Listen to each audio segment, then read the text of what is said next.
we made mistakes growing the business. We had successes, but we made mistakes. So in 1997, we were the first Hispanic company to hit $1 billion in revenue. Wow. Big deal, etc. It was amazing.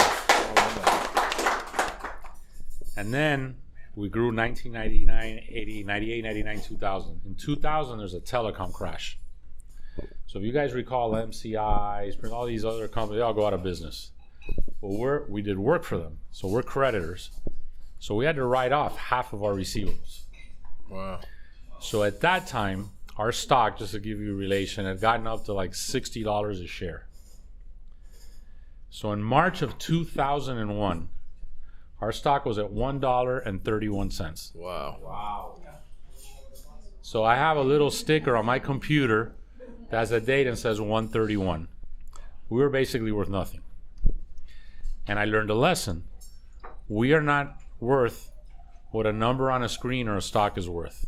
My value is exponentially more than that. It has nothing to do with our stock price, but that was my rallying cry to the troops, right? We're not worth this, bear down, batten down the hatches, got it. And so we slowly started getting out of that.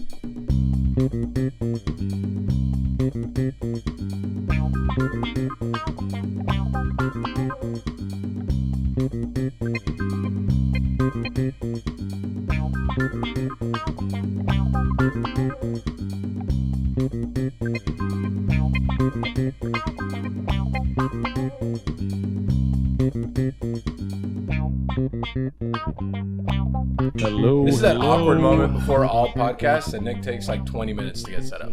All right, you gotta. So I apologize ahead of time. Okay, we are 3 minutes Yeah. into our scheduled time. This is a record for us, actually. Okay. Are we keeping all the lights on? I mean, I don't know, man. You own the place. Yeah, I know. I'll fix that. Don't you have people that can fix it for you? What do you have to get up for? Good. Just keep doing your thing. Okay. Ladies and gentlemen, welcome to... look at this. Oh, man. This is... Spotlight is on George, not you guys. This is the sexiest thing that has ever happened on this It podcast. was the same way when we did it the first time. I don't know about all that. I think it was. All right, we are recording the third ever episode, live episode of Pan Con Podcast. By that we mean live as in with an audience, not live like everybody is watching this now. So if you say some terribly embarrassing thing, please feel free to come up to me later and tell me to cut it out for public consumption. We are in the cava. Is that what we call this thing? The cava? I gotta say, this is so incredible for me that you actually have someone working the sound next to you. Well, my with a unpaid intern. It's was just a like no-show. it's negative. Like they think this is actually how it happens every week. Right. We have a lot of prop cigar boxes. It's not how this happens. It Lots was of- much more sophisticated than last time. Yeah, Yes, because yes. big time guests, big time people. Everyone's dressed nice. It's a lot of candles just for you and me. Right. There Yeah. are there? Yeah, there are. No. I mean, usually we do this week in, That's week true. out with candles, tablecloth, all that. So we are recording in Ariet's, or Ariete, as Mike likes to say, cava, downstairs in the secret area dungeon. We are recording our third ever live episode this time around with special guest and I think now Pan Con Podcast Hall of Famer. Hall of Famer for sure. Jorge Mas. So you will be invited very soon, I'm sure, to an induction ceremony at the Beautiful. tourist bathrooms. Beautiful. That's where the Hall of Fame will be.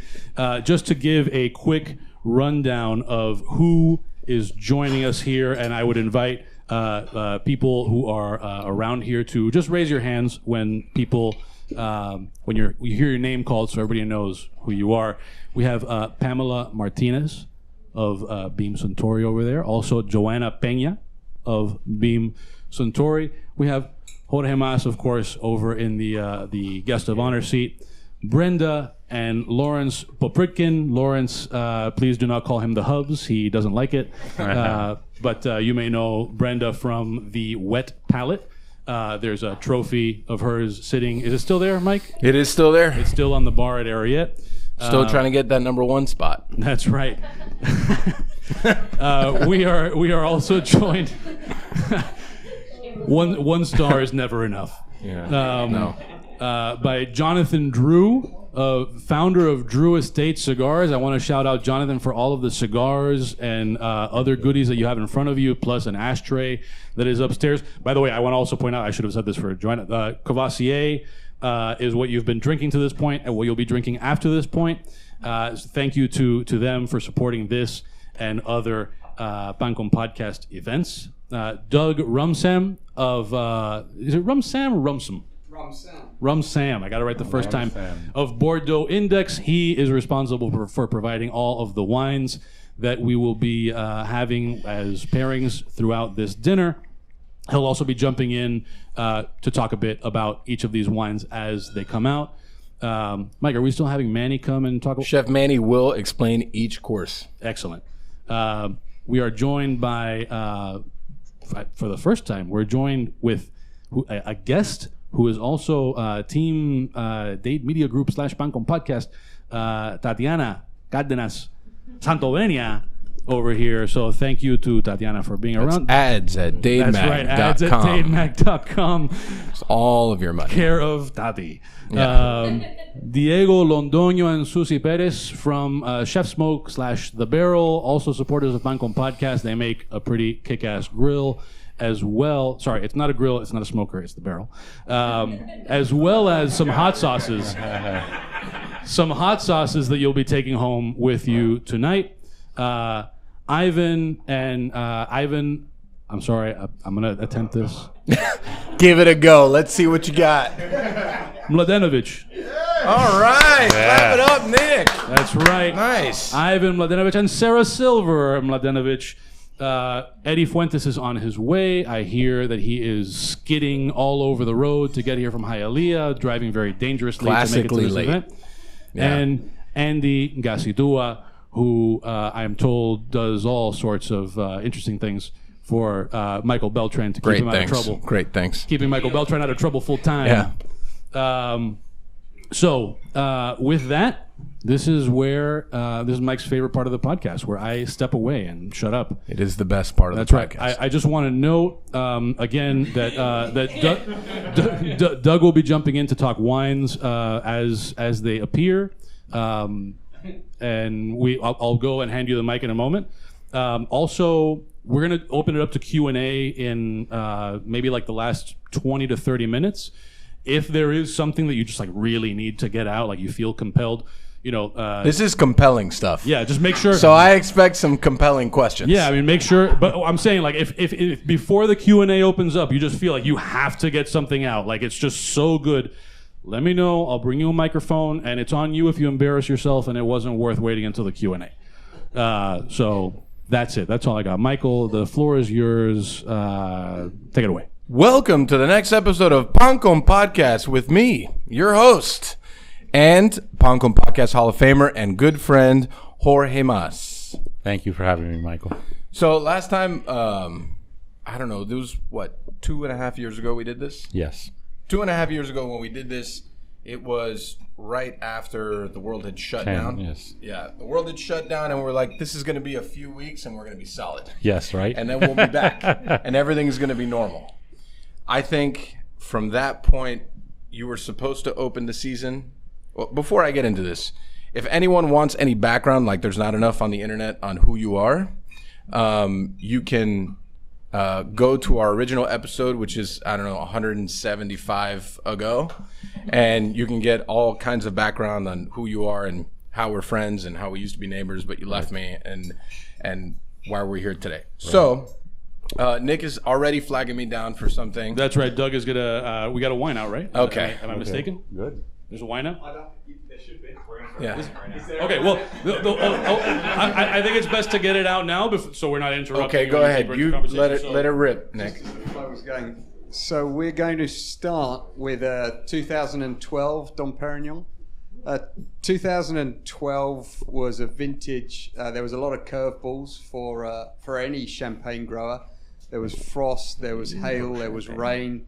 There was a good August, and it turned into an amazing champagne.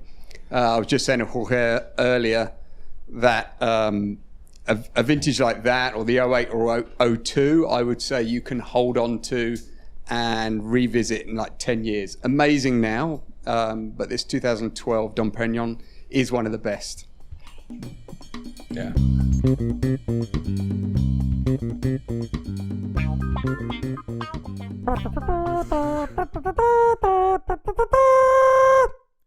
Thanks to our sponsor, Aganorsa Leaf Cigars. Aganorsa Leaf is renowned throughout the world for its signature flavor that possesses all the great attributes of Nicaraguan terroir, along with classic Cuban aroma and flavor. Aganorsa Leaf is pleased to announce a brand new edition of Guardian of the Farm, Cerberus, named after the mythical three-headed hound that stood watch at the gates of Hades. This exciting new Nicaraguan puro uses 100% Aganorsa leaf tobacco and is wrapped in Aganorsa's new Corojo 2012 cover leaf, which adds a level of complexity to the blend, adding light spice and a rich, smooth body to the blend. When you smoke one of our world-class blends, you will experience the difference between ordinary tobacco and Aganorsa leaf. That's why we say our leaf is our strength. Learn more about Aganorsa leaf and use their store locator and find a cigar shop near you that carries their products at www.aganorsaleaf.com. The two of us smoke Aganorsa leaf cigars often. We also offer them to a lot of our guests, like, for example, Dave Arvello, who every time I post a picture of a Cerberus mentions to me in my DMs or in a text how cool the band is, which it actually is a pretty slick-looking band. But also, I just want to note, little personal anecdote here, so it's not all totally straight-up red. I can say that Michael Beltran will absolutely not only vouch for the quality of Aganorsa cigars, but you met a Miami legend and handed him an Aganorsa cigar. I did meet a Miami legend. I was smoking nearby Alonzo Mourning, and we had a conversation about cigars, and he handed me one of his, and I went inside. I bought this exact same cigar, and I handed Alonzo Mourning this Aganorsa cigar, and I said, try this. Thank me later. I mean, if that's not an endorsement, I don't know what is. AganorsaLeaf.com. Introducing the newest line from Drew Estate Cigars. 20 Acre Farm is a complex, refined, and medium body cigar with a super oaky and cedary notes accompanied by a whisper of white pepper and a bright hint of citrus. Built at La Gran Fabrica, Drew Estate in Nicaragua, using a velvety, and I mean velvety, Ecuadorian Connecticut shade grown wrapper. Under that wrapper is a sun-grown Habano binder and a filler blend of Nicaraguan tobaccos from Esteli and Jalapa in perfect balance with the opulent and majestic Florida sun-grown leaf. Florida sun-grown is also the name of the farm where that tobacco is lovingly grown and harvested by Jeff Borshoix, who's the guy you see in this video playing behind us, on his pristine 20-acre plot of land near the central Florida town of Claremont. I have actually been to that farm, along with plenty of other cigar tobacco farms in Mexico, Central America, and the Dominican Republic. And what Jeff, who by the way is a very nice guy, there's actually a cigar box signed by Jeff hanging on my wall. What Jeff is doing there is super legit. So it's always cool to see products like his, which is the only premium cigar tobacco grown in Florida, in products from a company like Drew Estate. Plus, 20 Acre Farm being a Drew Estate product means it's the creation of master blender and Pan Con podcast guest Willie Herrera. Support our guests and sponsors. Get it online. Ask your local cigar shop about 20 Acre Farm by Drew Estate. Learn more about Drew Estate and use their store locator to find a cigar shop near you that carries their products at drewestate.com. That's right. I'm probably going to smoke one of those right now. What are we waiting for?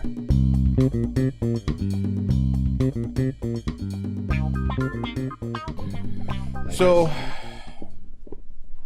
you know, it was supposed to be the first season, right? Yes. Inaugural season.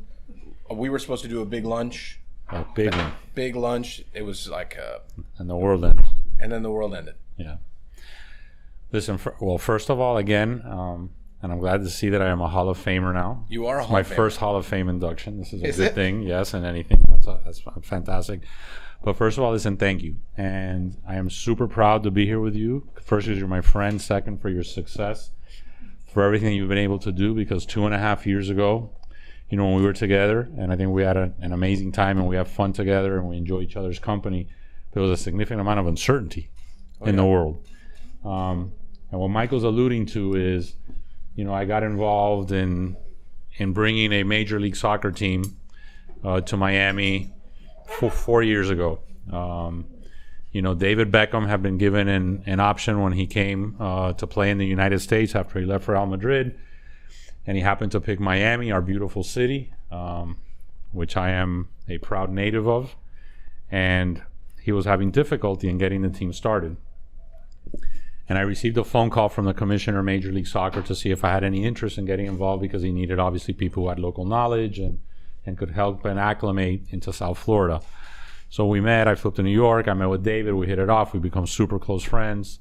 And I thought it was extremely necessary for us to bring a professional soccer team to Miami, because as a Cuban American, I didn't grow up with football or soccer. I ended up playing baseball at Columbus, and I'm gonna give my Columbus plug here. Love that. And love that. And so I grew up playing baseball, football, basketball, and the makeup of our community when I was growing up was very different than what it is today, where we have a significant amount of diversity, especially much more expanded from South and Central America and the Caribbean, whose first sport is soccer. So when I got involved with the venture of Inter Miami, I was super excited, tried to build a great brand, tried to own the color pink and black, and do something very cool for our city to fall in love with it, because it was always my aspiration that when people think of football or soccer in the United States, that they would immediately think of Miami. And I think there were a lot of elements to do that. The growth of our city, what we were doing, a truly global city. David Beckham is an important component because he has basically a worldwide audience. The fact that we could bring to everything that had been happening in our community, and really with a blank slate, because this was a team with no history, no name, no brand, but it was going to allow us to be able to, on a blank canvas, design something I think that was a reflection of our community, a community based on passion, a community based on our parents, many of us, coming to this country with nothing and building a better future for us. And I think that everything that I've tried to do in our lives, and I know that you've done, is to make our parents and grandparents and our heritage proud, so that our kids can learn from an example of that anything and everything is possible if you dream it and if you work hard. So as your friend, congratulations on your success and what you've done. But when we sat back then, we had prepared. Inter Miami was going to have its first game on March 12th of 2020. Huge build-up. Game was sold out. Fox on a Saturday was going to be the most watched soccer game in the history of this country. We had like 1,500 VIPs. He was going to do the event at our training facility up in Fort Lauderdale in our stadium. I was going to have a VIP party, 100. At that time, I lived literally 100 yards from here. Across the street. All this was set up, and I'll never forget, this was going to be a Wednesday, Thursday, Friday, culminating with a game on Saturday event. And if I recall correctly, it was either Monday night or Tuesday, Rudy Gobert from the Utah Jazz had COVID, tested positive, and that changed the sports world. So I'll never forget receiving a phone call and asking me to, we're postponing every Major League Soccer game. We're going to call the beginning of the season off, but do you want to play your game? Because you guys are ready to go, huge TV audience. And so I go, listen, let me think about it and let me get a little bit more informed. I'll let you know later this afternoon. Never forget, I walk in my brother's office and I go, what do we do? Like, we got 1,000 people here. This game sold out. Tickets are going for $1,000 in the secondary market. And I'll never forget, I told him, I go, it'd be really hard. Imagine if we play this game, then we don't play for 3 or 4 weeks. And then our second game, is in April or May. That's like a big gap. Thinking how naive we are, right? And then we got into what's COVID, what's not, and do people. Like I said, there's nothing about vaccines. Everything's going to shut down. So we made that decision that Wednesday to not play and to shut down. Fast forward a few months later, is there a season? What's going to happen to our soccer team? All our games were sold out. So it was like a world-stopping period of time. And at the time, not to mention with our family business and the thousands of employees that we have at MasTec, and it was just, it's easier now as we've come out of this. But I remember at that time, my kids, they were all away at school. They came here for the opening of the game, and their lives changed. My youngest was playing baseball at Wake Forest. He never went back to school at the time. My daughter was working in New York, and she started working remotely. She ended up in London 2 years later to finish her master's. So everyone's lives changed, but I remember the period of time where we were all home. Yeah. And how our lifestyle changed, right? And Instacart and groceries being put at your door, and you spent all day with your family. So there was the bad but the wonderful. We did puzzles, we interacted, we were together.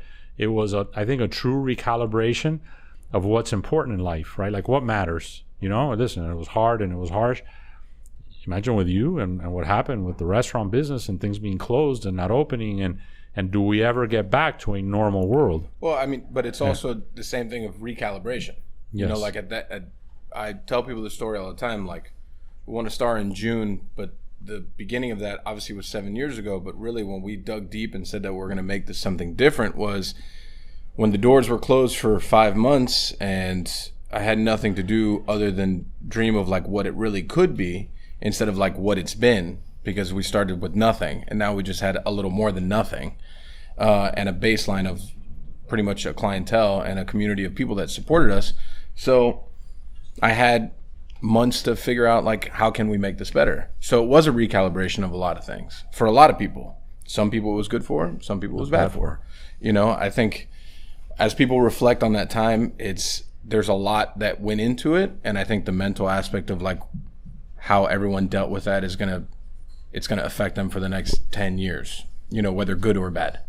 But it was a recalibration for a lot of things. Business, right? How you handle your daily life, what you do in your daily life, what you enjoy. I think people now came out of COVID, like I like to knit. I don't know. I didn't knit before, and now I spent 5 months knitting. I know no one's making sourdough anymore. They did that for 4 months, but it was a hard recalibration. And look, lessons learned from that. And I remember and I recall you and I having conversations, because during the course of that time, in order to launch this team, you know, we're going to open that March. We eventually ended up playing in October of that year one game in a stadium, in a temporary stadium that we ended up building in Fort Lauderdale. But it was always our aspiration to build a stadium here in Miami, because should be the home of the team and what's going on. I remember back then, you know, it was right after we had taken our stadium project here in Miami to the voters in a referendum to be able to build not only a stadium, but a development that generates jobs and becomes a destination, an entertainment district with hotels and retail and great F&B, and we're going to end up hopefully opening something there in a few years. And, you know, with 62% of the voters of the city of Miami, we went forward. That was in November of 18. And when we sat down last time, I was naive enough to think, well, we got the voters to approve it.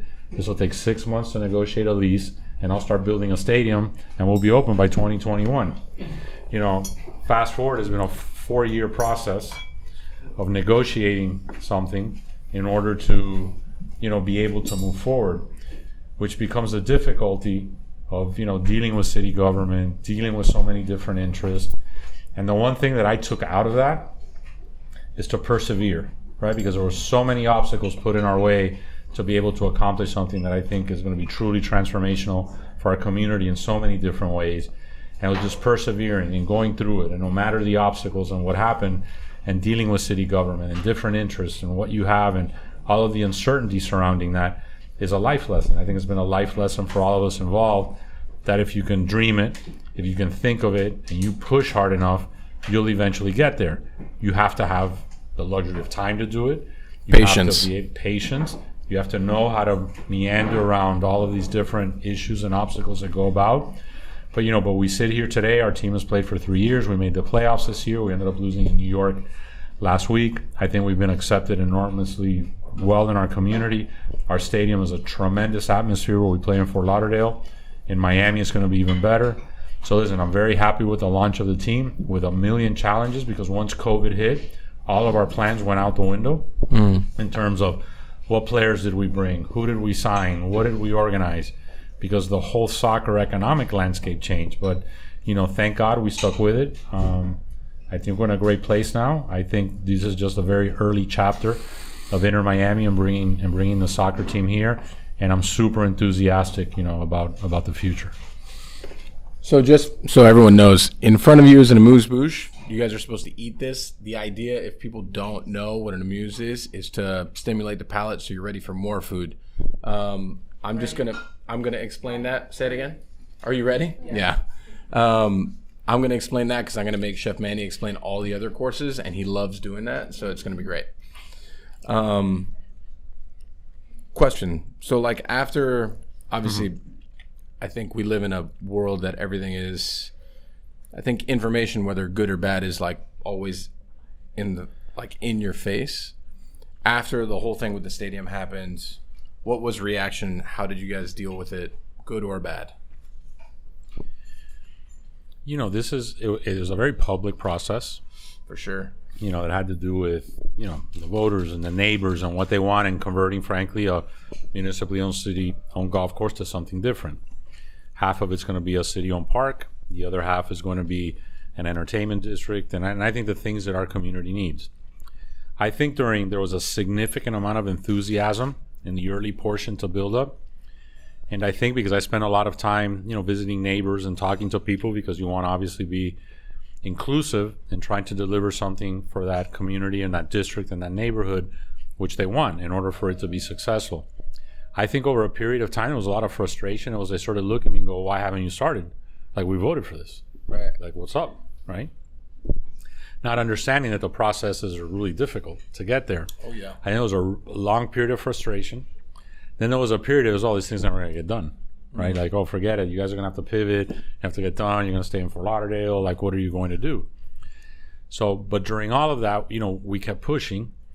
Again, it was frustrating, but it was frustrating. You know, Yeah. it was frustrating because you're mad with city officials and city staff and lawyers and everyone that's involved. And it's just frustrating because, you know, when you own private businesses, you just want to, excuse the word, you want to get shit done. Let's just get it done and, like, move forward. Like, let's get things done. Obviously, in a public process with a public asset that involves a lot of issues, it becomes more difficult. I took the attitude of, look, keep pushing, keep pressing, because what everyone wants you to do is throw in the towel, right? Because everybody's know this, know that, and throw in the towel and just pivot. But, you know, I was brought up to not throw in the towel. I was brought up to, you know, push and persevere and just push, right? Push with everything you got, because at the end, I think what, you know, it's going to be a true destination. It's at the entrance of the airport. So first thing people will see when they land in the city of Miami, 65 million people go through Miami International Airport. Last thing you'll leave. And to build just a stadium by itself doesn't make any sense. I have said this 100 times, and I've been somewhat criticized by some other sports owners. Stadiums on their own are black holes. That they're not good. They're not good economically. They're necessary, but they're not good. They don't add value, in my opinion. But if a stadium is an anchor of a much larger development and destination, where you have life, right, 365 days a year, where you can have an office component that are there, hotels proximate to the airport, an entertainment district that people can go with a retail component, great food and beverage, and experiences. Because right now you go to places that have an experience, be it sports related or not sports related, an experiential that you can take your family, you can enjoy yourself. Because, and I remember when we were campaigning for the stadium and the referendum in the district, and I had one meeting with an older couple that put it all in perspective for me. And he told me, and it was in Spanish, it was an older Cuban couple, and he told me, he goes, why not us? 3 words. And I went, why not you? He goes, well, why can't we have something nice in our community? Right. I don't want to go to Brickell City Center, and I don't want to have to go to, you know, West Dade and the mall out there. And I want my grandkids to be able to have an opportunity to walk across the street or work there or not in a good paying job. So when I heard that, I go, you know what? Everything we're going to do is going to be worth it. Because sometimes that gets lost, right? What really truly matters to people, you know? And listen, the transformation of Miami over the last 5 or 6 years, and, you know, we've grown up here. Even just the last 3 years. Has been crazy. Yeah. And you know, how can we continue driving that? We're a truly global city.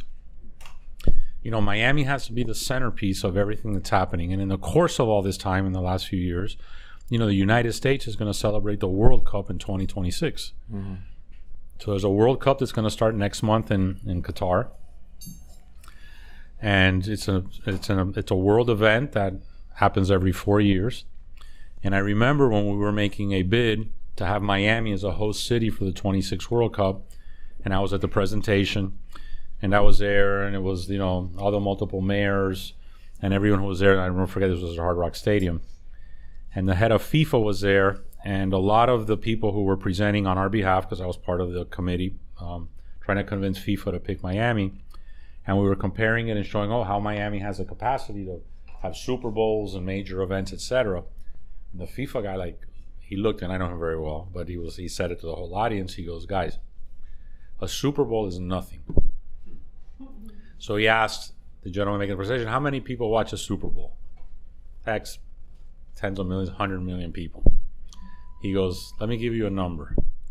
Take that number, multiply it by 22, and that's the amount of people that look at a little bowl when we roll it and the World Cup draw, much less the World Cup. Wow. Right?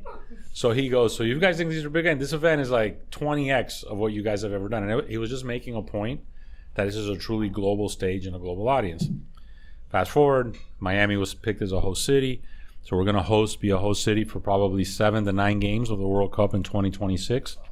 That's why I think this development Miami Freedom Park is important, because I want it to be a centerpiece of sports and soccer and everything that's great about our community. Have museums, because I think that, I'm at a point, or we are at points in our lives where, we've gotten through the hustling of the 20s and 30s, and we're at a stage now where it's, at least for me, a lot of the focus is how do we leave a legacy?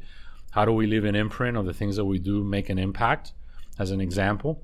Because I remember that was what my late father was able to do in his life. And sometimes I reflect, and he died at a very young age, actually younger than what I am now.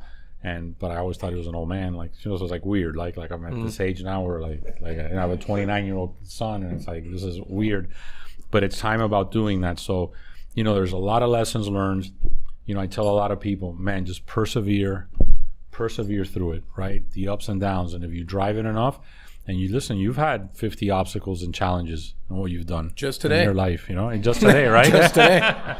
But if there's one thing, if there's one trait that I think that separates a people who end up doing that, is to truly persevere. But what is perseverance? Because it's really easy to try to define it, and I have a definition for it, and it's believing in yourself. It's faith. You have to believe in yourself. It's faith. It's faith in you. It's faith in the general sense. But you got to have faith. You have to believe in yourself and your ability and what you do, and don't doubt. Because if you allow doubt to creep into things that you do, then that creates fear, and it creates things that are negative, and that's what you got to shy away from. I mean, legacy is an interesting word. When you look at, obviously, you have a very successful business, right? You have been very successful. Do you feel like your legacy is more kind of attached to where the team goes, or where you've already been? That's a great question, because I think about that as well. Yeah, I like that. So I am. Look, I'm a child of a Cuban exile family, so I'm Cuban at heart. But I was born here. I was born in Mount Sinai Hospital. So I'm a Miami kid. But everything that I do in my life, I do in the aspect to honor my parents and to honor the generation that had the bravery to leave their homeland and come here to a foreign land with the expectation of going right back, and we're here. And so I do that as a lesson to my kids, to the future, the next generations coming up. So look, I think I've accomplished much in my life. My biggest accomplishment is my family. And it's my kids, and it's my wife, and I think the circle of friends that I do, and I try to set an example. I've had a very successful business, thank God. It's called MasTec, and we're one of the largest 400 companies in the United States of America, the largest Hispanic company in this country. We're involved in energy and infrastructure and telecommunications, and we now have 31,000 employees across the country. And I'm super proud of what we've been able to build, because it's a homegrown company from Miami that's been able to grow. I'm super proud of that.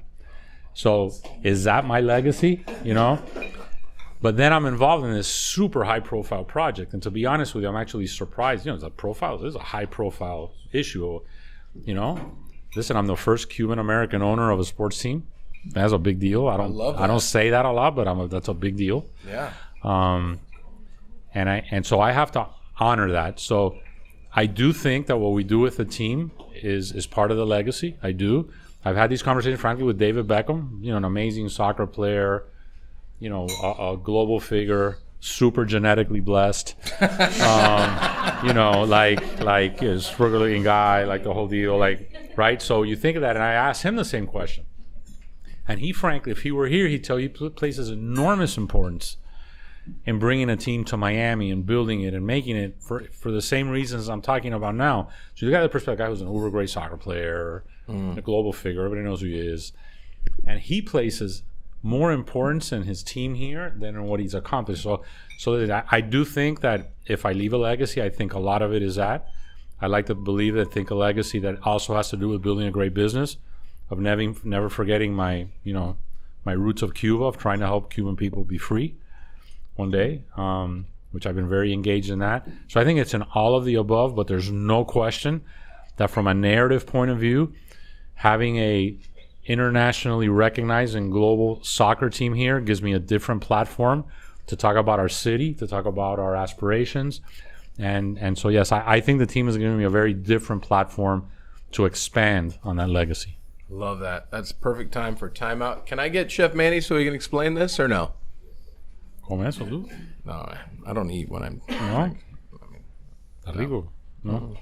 I'm sorry, I've been sitting Like, there too long. like, I know. Está rico, cómetelo, coño. He's like, you need to eat this Yeah, thing. bro. There he is. Give that man the mic. Chef Manny, everyone. All right. First Michelin star to come out of Homestead. Hey, you don't want to give him a microphone? Yeah, the microphone. All right. I love that.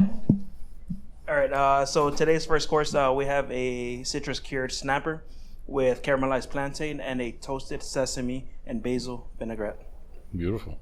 Thanks, Chef. Appreciate that. Oh, yeah, wine. yeah, we gotta talk wine. Drink wine. But Nick, is the white Let's coming? drink this. Drink? Okay. Wow, that's very good. The white's coming next. Is it being poured now or? Yeah, it should be coming together with this course, but I figured we might as well. Yeah. Cool. So the white that's coming next is a white Burgundy from Merceau, which is known for being quite rich and opulent, by a family that's been doing this stuff for a century and a half, Bouzereau family, and should pair perfectly up with this delicious-looking dish. Enjoy. Awesome. Thank you. I think that the idea of legacy is interesting, right? Because when you're ambitious, your ambition will lead you in different directions. You know, business, family, just wanting to start a soccer team, and pretty much the outliers of Little Havana between the airport, you know? I think that, coming from the culture and the community that we come from, the idea of legacy is like very intense, right? Because we are building a new, kind of like a new vision of like who Cuban Americans are. Because people don't really know who we are around the country and around the world. I mean, Cuba is like this little lost island that's in the middle of the Caribbean that no one talks about because it's a hot button subject and people don't want to poke the bear. Correct. Essentially. So, I'm the first Cuban American chef to win a Michelin star. And I'm the one who told the Michelin Guide that. They had no idea, which is great. I love that. I don't want to be like you didn't get the merit because of you're a Cuban You didn't kid. give me like the badge because I'm something to you guys. You guys had no idea. It's the food on the plate that matters. So the legacy is there. It's just like how we continue to push that conversation, and the conversation is just beginning. Really, it's just really getting started because Miami is this melting pot of a city that has so much and so many things. Cubans are now just one of many different Hispanic cultures that are here, and so many other cultures that are here also. So it's like, I don't know, when I think about legacy now, when we sat here 2.5 years ago, we had one location. Now we have several. Right. And like every time we open another one, it's like, how are we pushing this conversation in total forward? It's not just, are we opening a business, and obviously the business needs to be fiscally responsible and all that kind of stuff, all the fun business stuff that no one likes to talk about, but is the story, the message that we're trying to get across, is it still there? I have a very pointed opinion on this, and I think that our our accomplishments and our success need to be recognized for our accomplishments and our success. And we happen to be Cuban American. So the fact that, some people try to label minority successes or accomplishments by their nationality is insulting. So, one, I don't think we're victims. Right. Not a freaking victim of anything. So I don't want to play that card ever. I belong. So I tell people a story, a bunch of stories. When I first started going to Wall Street with my brother, and we were a little entity that started in Coil Roost Drive in Perrine, Florida. And we go to these meetings in Wall Street, and I'm like in awe, right? Like these big firms and Goldman Sachs and Citi are there. And I would laugh because, I'd say it's Jorge and José Mas coming to a meeting. Not George and Joe, no, Jorge and José Mas. So I joke that I go, well, these people probably expected us to walk in with a lawnmower and a rake. Right? So we didn't walk on a lawnmower and a rake, right? We walked in there to talk multi-million-dollar deals. And so we belong. As long as we approach life that we belong, you are a one-star Michelin chef. There is absolutely no one who can take that away from you, and you earned it. No one gave it to you. No one gave it to you because of a fucking label. I'm Cuban American, but I belong, right? So I think that the challenge many times is people like to demean or second, oh, you're Cuban, you're Hispanic, you speak Spanish, you're a Cuban American. So no, I belong. I do speak Spanish. I'm proud of my language, and I speak multiple languages. That's a good thing. It's not a bad thing. So the whole, and I know there's a lot of things going on now with this whole social, people trying to revolutionize what society means, but we belong. We belong. Like we belong. Like we don't take a back seat to anyone. As good as anyone else. We push the envelope. We push to be excellent, and we should never be bashful about that, right? We're one of the largest corporations in the U.S., and we'll continue growing, and we'll continue being successful. It's an accomplishment, yes, but it's an accomplishment because we belong. Not just because we're, Juanitos from Miami or your restaurant. So that whole labeling is, I'm super proud of our community and our heritage. We've accomplished a lot. The Cuban American community, I think what they've done to help build this city to what it is today, no one can ever take that away in our history. And there's so many other nationalities that have done the same. But it was a Cuban American initial exodus here in the early 60s that sort of pushed Miami, right? And that allowed Miami to become this melting pot that it is today, because we are a cultural mosaic. And that's the beauty of Miami. This is a great city. It's a beautiful city for those reasons. And so, I think we need to continue carrying the torch of where we came from, honor those who were before us, and just continue pushing forward. History will always write about our contributions and what we've done here, because no one can ever take that away from us. Right. Wow, I'm pumped. I'm ready to run through a wall. I'm gonna let George eat his dish. Nick, do you want to actually talk for a bit? I want to let George eat. I have no idea what you're doing. Okay, he's trying to eat right now. Yeah. No, that's fair. I feel like if I keep on asking him questions, he's gonna stop eating. That's fair. Well, I'm gonna turn the tables on you here. Okay. I wonder. I think that you've probably had some of your own experiences with people.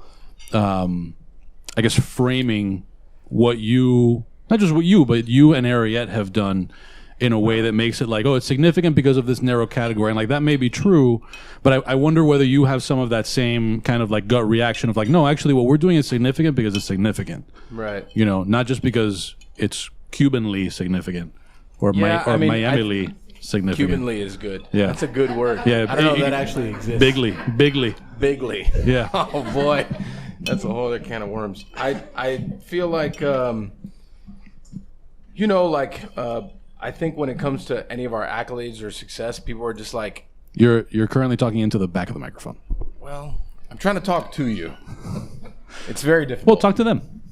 I think people have more framed it as like, well, yeah, it just makes sense. Ariette was like, that's what they're supposed to do. Because we took a cuisine, we kind of changed it completely. We made it to what we thought it should be. And then we created this beautiful thing that no one had seen before.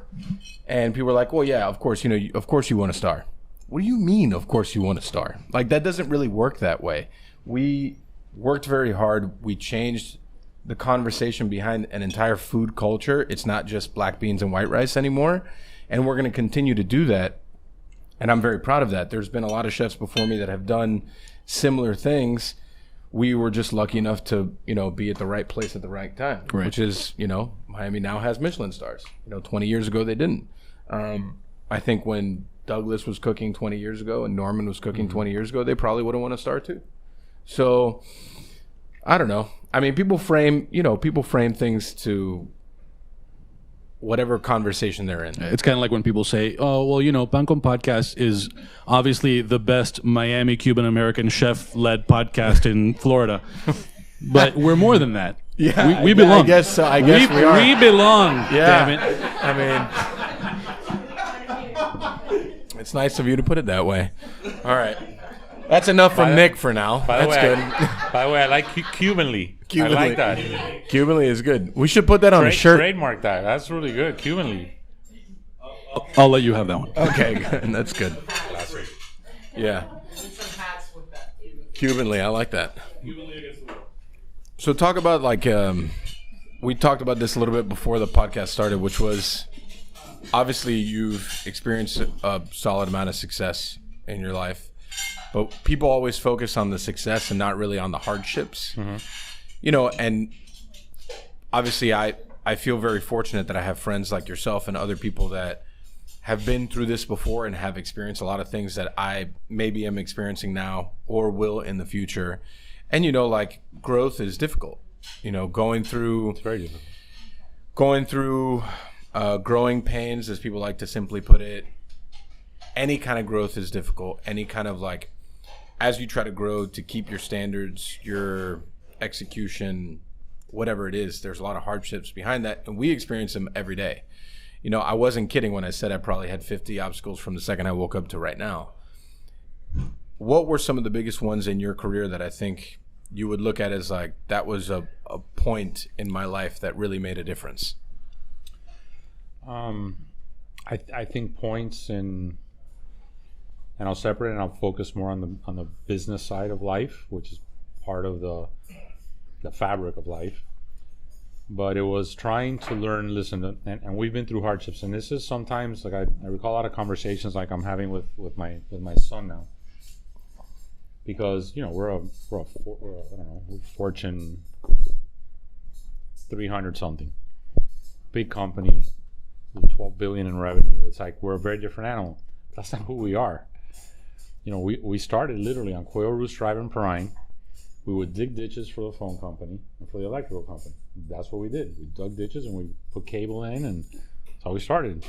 With trucks and laborers, and I was 14, 15. I'll get in the back of a truck and literally dig ditches with a pick and an axe, and I learned how to drive a backhoe and a machine so I could get the shade in the summers. There was times in the early 80s when we didn't have enough money to pay payroll. We don't have enough money. It was okay, get in your car and you'll get a check from Bell South at the time. Get a check, deposit in the bank so it can cover payroll, when checks start clearing on Monday. So, those are the challenges of any business, right? Cash flow, what you get, receivables, good jobs, bad jobs, money. It's, the type of people you could hire. We started from zero, right? We didn't inherit anything. We didn't buy a big business. We started like that. So as we started growing, then was a challenge of growth. So when Hurricane Andrew hit in 1992, and that was a major event in the Mas family's history. So forget the personal issues in total. So I recall with my wife and I were engaged to get married. We were gonna get married, it was August 24th. We were gonna get married the 28th or 28th of August, 29th. Hurricane hit the 24th, I think 22nd, 23rd, 24th, I remember now. We obviously didn't get married that day. And she went to go spend it at her parents' house in Color Ridge. And I lived in Pinecrest. And so the hurricane hits, and I didn't see my wife, I couldn't find her for 2 days because I lost her house. It literally fell on them. Wow. And our offices weren't there anymore. They just weren't there. It was 186th Street and 104th Avenue. We went to the office after we sort of like went down there because all your points of navigation were like gone, and we didn't have like a building, and most of our employees lost their houses. Wow. And so it was like a disaster. So out of the disaster, we started building, right? And got employees, all this infrastructure had to be rebuilt, etc. So fast forward, so 2 years after 1992, our business boomed because we were basically rebuilding all of the infrastructure in South Florida. In the course of that, we got the aspirations of, look, we can handle anything and we can grow, and we ended up in 1994 buying our largest competitor, which is called Burnap & Sims, a company out of Fort Lauderdale. They had operations all over the U.S. We bought them. We ended up trading on the NASDAQ stock exchange, and then we had to grow the business. We made mistakes growing the business. We had successes, but we made mistakes. So in 1997, we were the first Hispanic company to hit $1 billion in revenue. Wow. Big deal, etc. It was amazing. And then we grew 1999, 80, 98, 99, 2000. In 2000, there's a telecom crash. So if you guys recall MCI, all these other companies, they all go out of business. Well, we did work for them, so we're creditors. So we had to write off half of our receivables. Wow. So at that time, our stock, just to give you a relation, had gotten up to like $60 a share. So in March of 2001, our stock was at $1.31. Wow. Wow. So I have a little sticker on my computer that has a date and says 131. We were basically worth nothing. And I learned a lesson. We are not worth what a number on a screen or a stock is worth. My value is exponentially more than that. It has nothing to do with our stock price, but that was my rallying cry to the troops, right? We're not worth this, bear down, batten down the hatches, got it. And so we slowly started getting out of that. We developed a relationship with a little entity out of a suburb in Georgia that had this crazy idea of putting satellite dishes on houses. Stupid idea. That became DirecTV.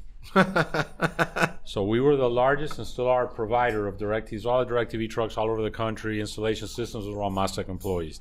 Wow. Then we started getting into the clean energy business. So bottom line, during the mid 2000s, out of this supposed, you're almost out. You guys are almost dead. You guys are on. I mean, how many people at that time told you like you should just wrap it up? Well, we had like two entities. They told us to bankrupt an entity. I said, like, excuse me, like. That's not gonna happen. Right. So yes, people thought we were done. Right. And but this out was of that, what year? 2001. So out of those ashes, it was hard. It was tough. Bank lines, credits, people. The business went. We were doing $1 billion, $2 billion through. We cut it in half.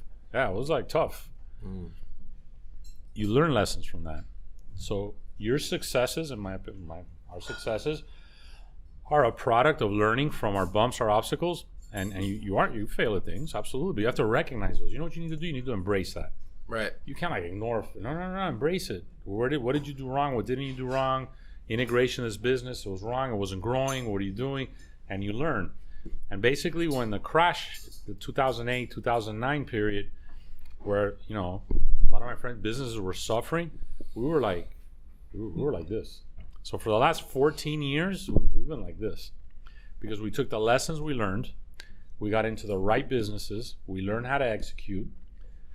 We're smart and conservative in what we do. We don't gamble, but we grew, and we're in the right place at the right time. So we were one of the first companies to bet on on wind power, solar, natural gas, which is a clean energy.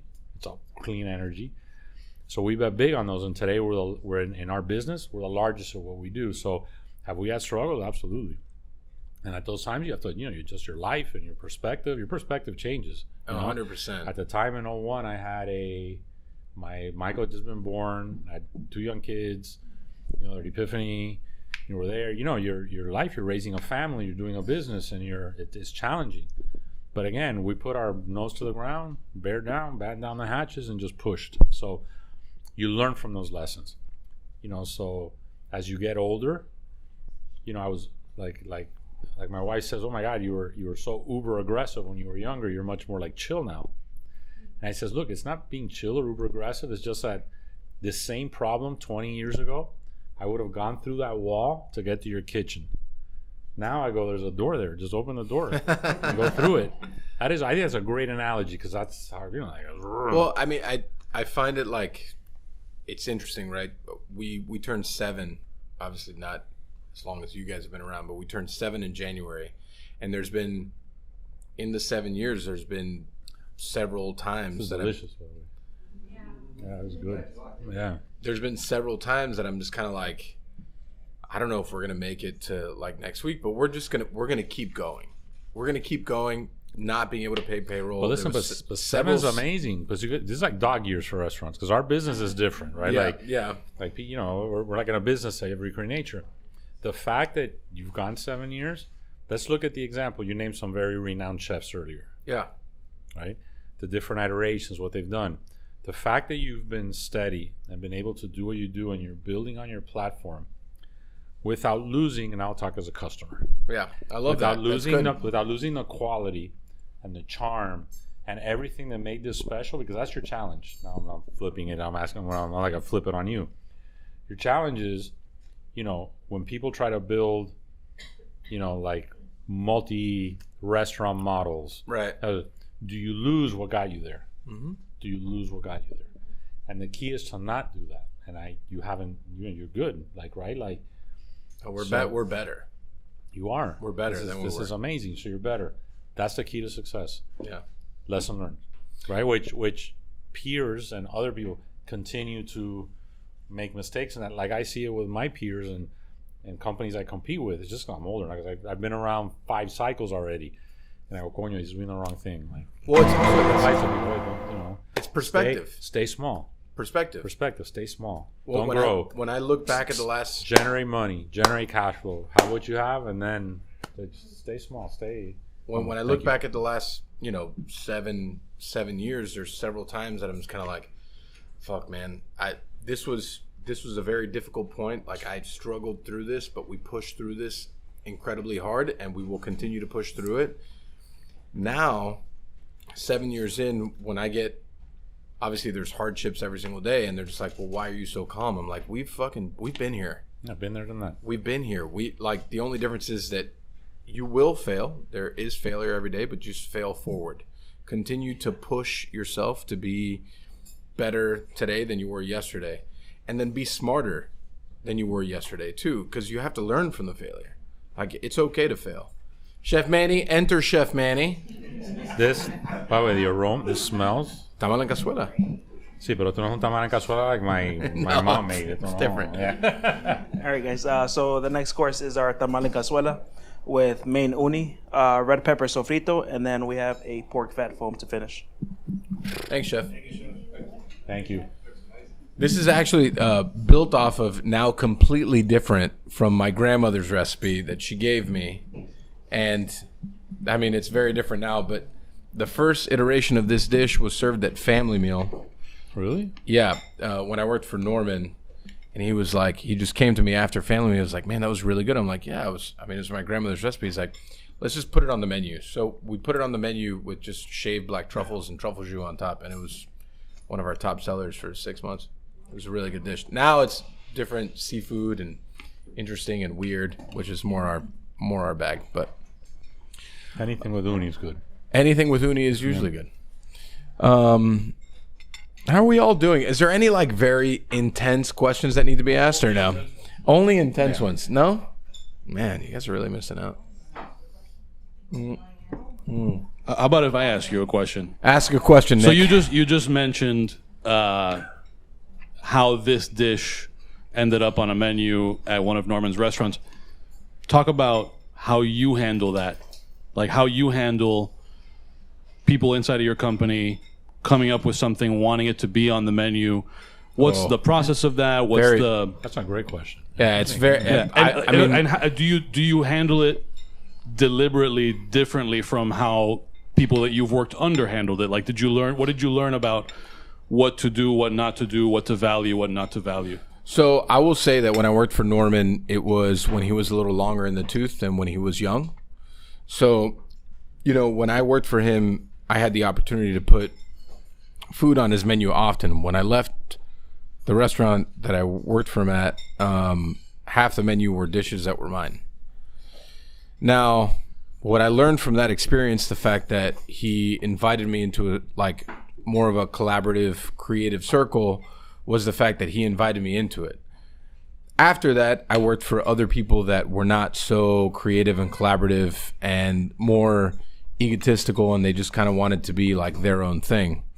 I think that what has made us successful is the fact that people bring ideas, opportunities to the table, and they're always heard or executed, or just, we can try it out. If it's not good, it's not good. If it's great, then it's great and ends up on the menu.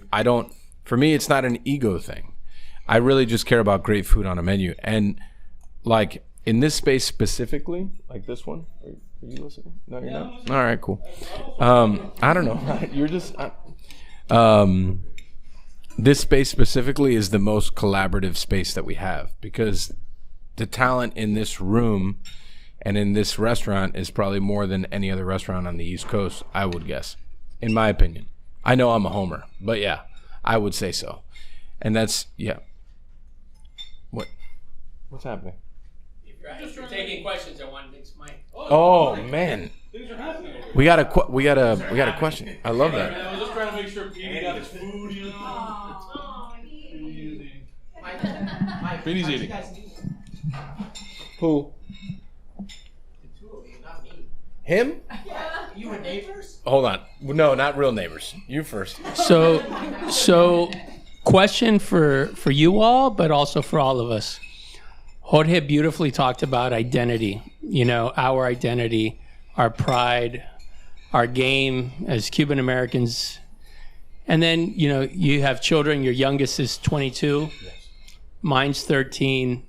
Other than the connectivity and the nostalgia of Cuba that we share with them, I'm starting to notice that, and I think this is great, and I even feel it myself, that I don't necessarily identify, and I don't mean it in any woke way or anything, I don't identify as a Cuban American. I'm from Miami. Yeah. Is Miami the identity for all of us now? Well, hold on. I want to hear from the guys. So for me, I definitely identify very much as like, when they ask me what kind of food we do, I say we do progressive Miami cuisine, because no one understands what Cuban food is anyways. When I identify like me as a human, I am Cuban American through and through, because once I leave to other places and I enter this other realm of other chefs, like every other chef has a huge platform like to talk about the kind of cuisine that they do. And there's obviously others that are underrepresented like us, but you know, Cuban food is not spoken about at all.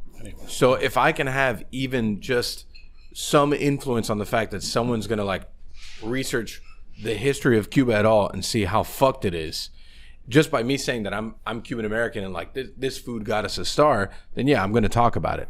You know, I'm definitely from Little Havana though, for sure. Like there's no doubt about that. Listen, and I think our kids especially, yeah, you're from Miami, but that has a connotation and it has a meaning.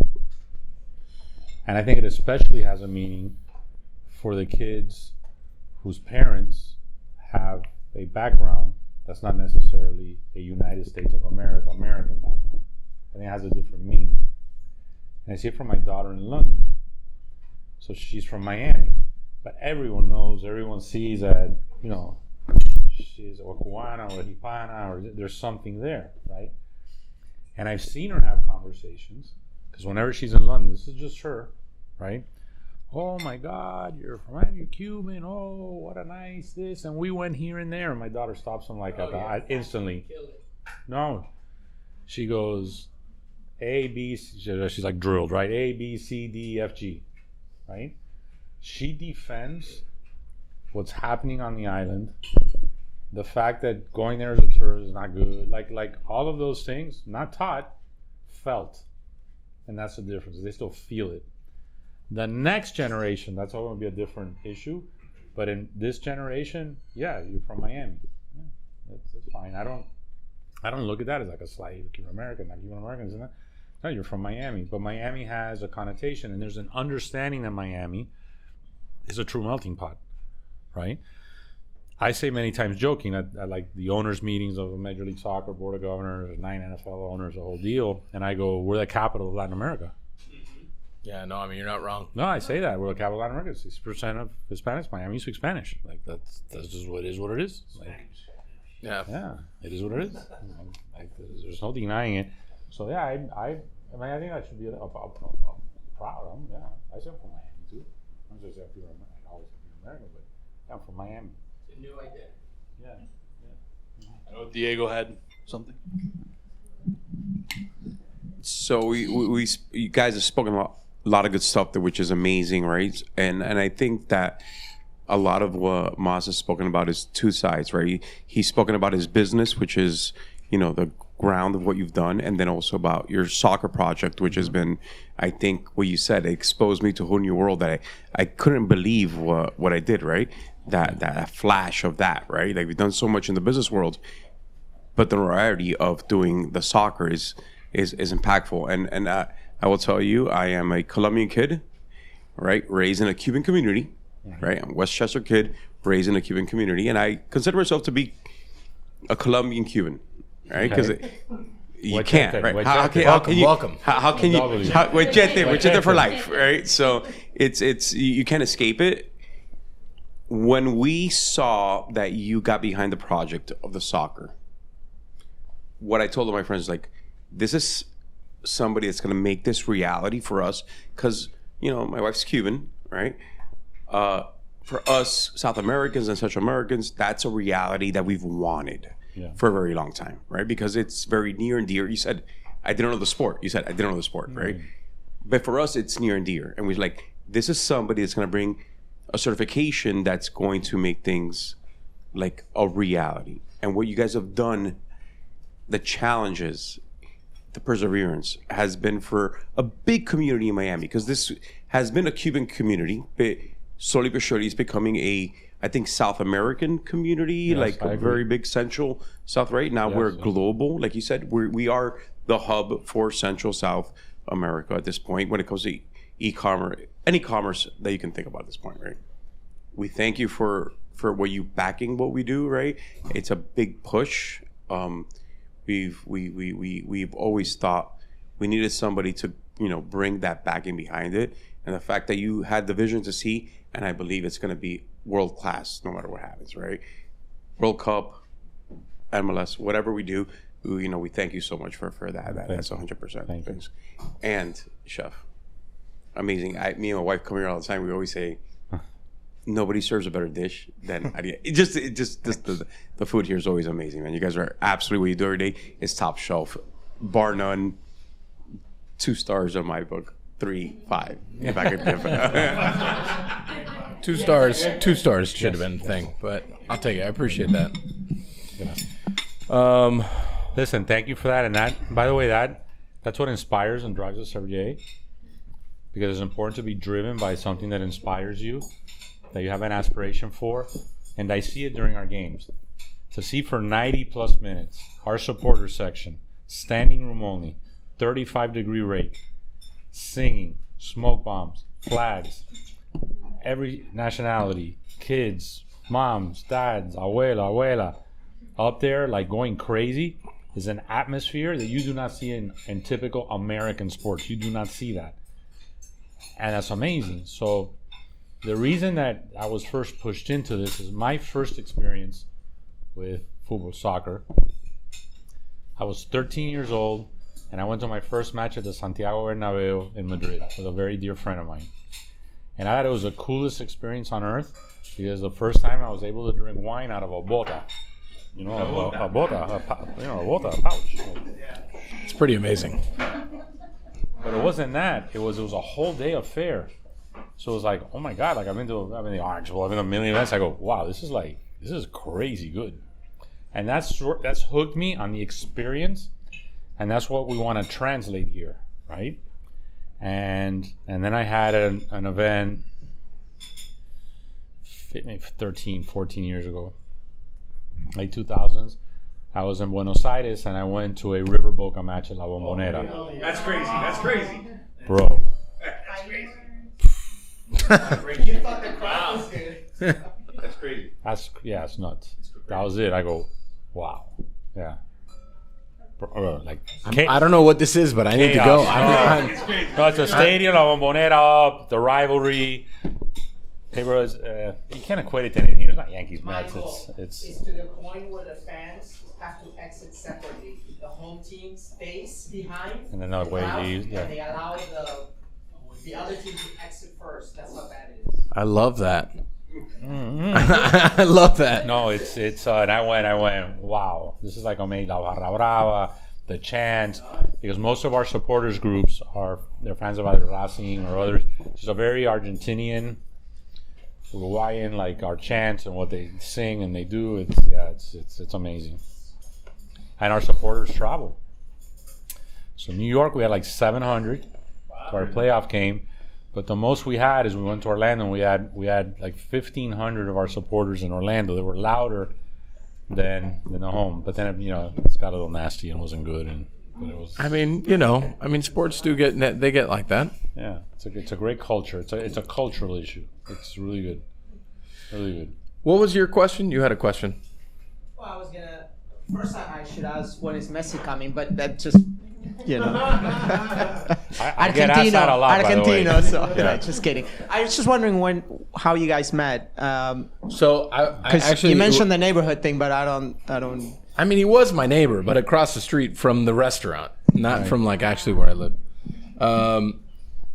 It was like a slow Sunday, and I was working the line / expo. This is back when we didn't have a ton of employees, and he came up to me and introduced himself, and I'm like, I definitely know who you are. Like I'm not oblivious. I went to him.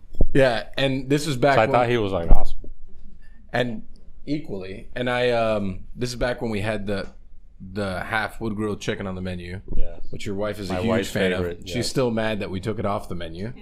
And since then we've been, pretty tight. I know that I can always call him and he'll pick up the phone, which is incredible to have a friend like that with just like the knowledge and wisdom that this man has, that I could be like, life sucks right now. What do you think? Can you tell me what you think? Because I just think that it all sucks. And he'll be like, you need to relax. And I'll be like, all right, that's cool. But that's really how we met. And I think that was 4 years ago. And what attracted me to because I knew of him before I actually met him or came here, and was the stories with his grandmother, the recipes. I was attracted to because he was taking our culture and taking it to a level and a platform that I had never been at before. And so I admired him, and I wanted to tribute. I came here thank him. Like, wait, this is what you're doing is amazing. It's really good. Then we hit it off. My wife liked the freaking chicken with chimichurri verde, no la salsa verde. You did salsa verde, the whole deal, not chimichurri, salsa verde. Chimichurri es otra cosa, para parrillada.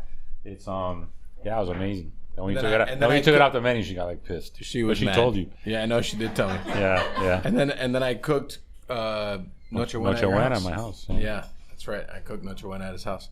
I mean, of the year of COVID, when all my family was here. COVID. Yeah. Was it the year of COVID? It was. Oh yeah, it was the year of COVID. That's right. The end of 20, right? Yeah, the end of 20. That's correct. Yeah, it's been like quite a journey. Yeah, because Noche Buena, it's like all masses, we all get together, but we were worried about my mom. She's a little older, and then everybody's with moms, and we're not going to get together. So it was like, coño, like, this is the first time the family's not going to get together. So I screwed that, come.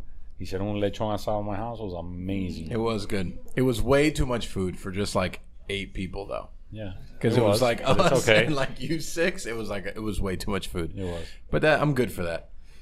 So I guess. But if you ask my wife and my kids, it was like one of the best Noche Buenas ever. I love that. Yeah. Really? Yeah, it was. Absolutely. Oh, I love to hear that. I guess really the question now is like, what's next, right? Stadium is going to happen. I'm sure everyone asks you this shit all the time. But what's next? Look, stadium's going to happen. It's going to take, again, I always tell people, this is the hard part now, actually, like building it, but we'll get it done. It'll happen.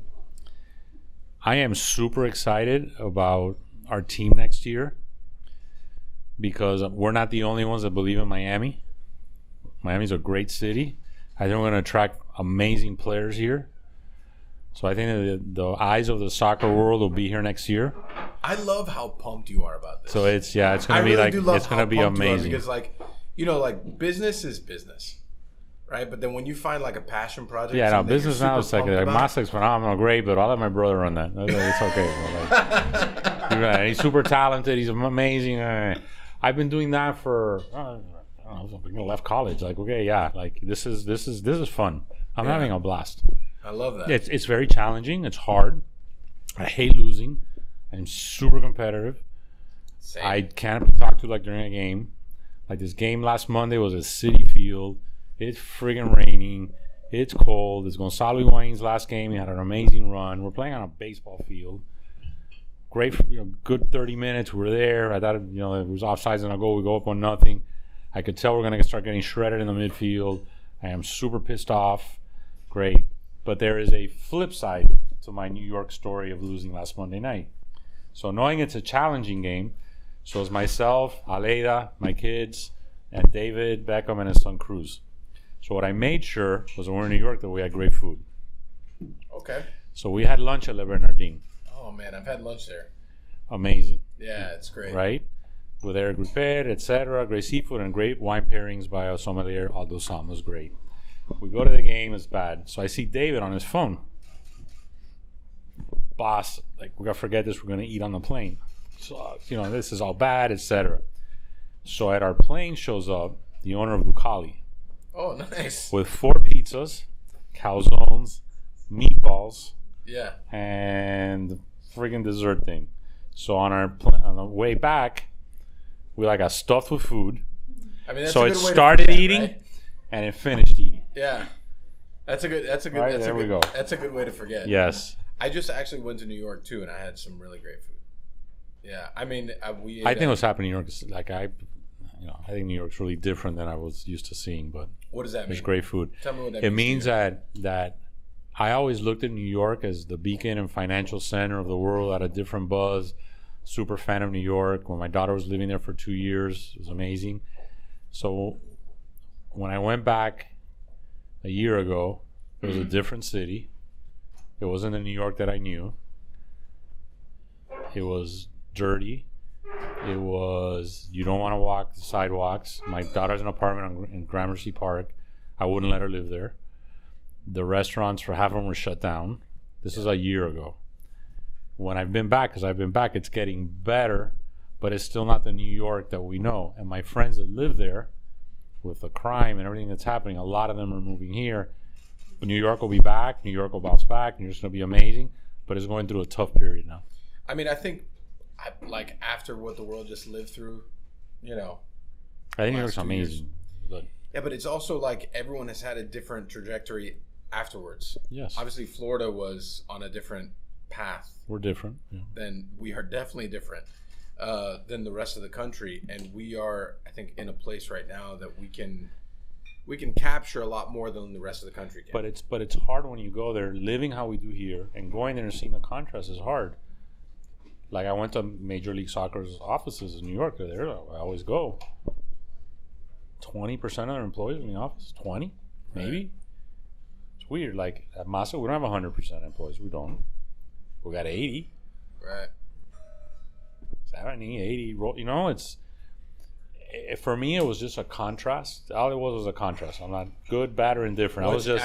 Every time I go somewhere, it's always a contrast. I've been. But it's a marked contrast to. I always looked at me when I grew up. New York was like, oh my God, like this is like, it's like the center of the world. Like, right. This is the center of the world.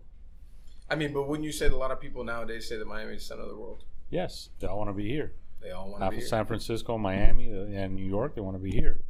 But then my daughter's living in London now. I was in London like 10 years ago. Like, London now is like wow. Oh, and I contrast with New York. Yes. Like London now, what they're doing with forget English cuisine. I'm talking about London, the food scene with different cuisine. The food scene is super intense now. This is a super different city. For whatever reasons, people have migrated post-COVID to places that they feel they can, I don't know, like maybe move easier and there's less restrictions or not. Whatever it is, it's a combination. It's about feeling safe. It's about having a friendly business environment. It's about not being shut down. It's about so many things. Look, when COVID hit, when I first started MasTec, at that time we had 20,000 employees. I look at my brother, I go, bro, this is going to be bad. Like 20,000 people. If you recall, construction became an essential service. Right, it was an essential service. It was an exempt service. Right.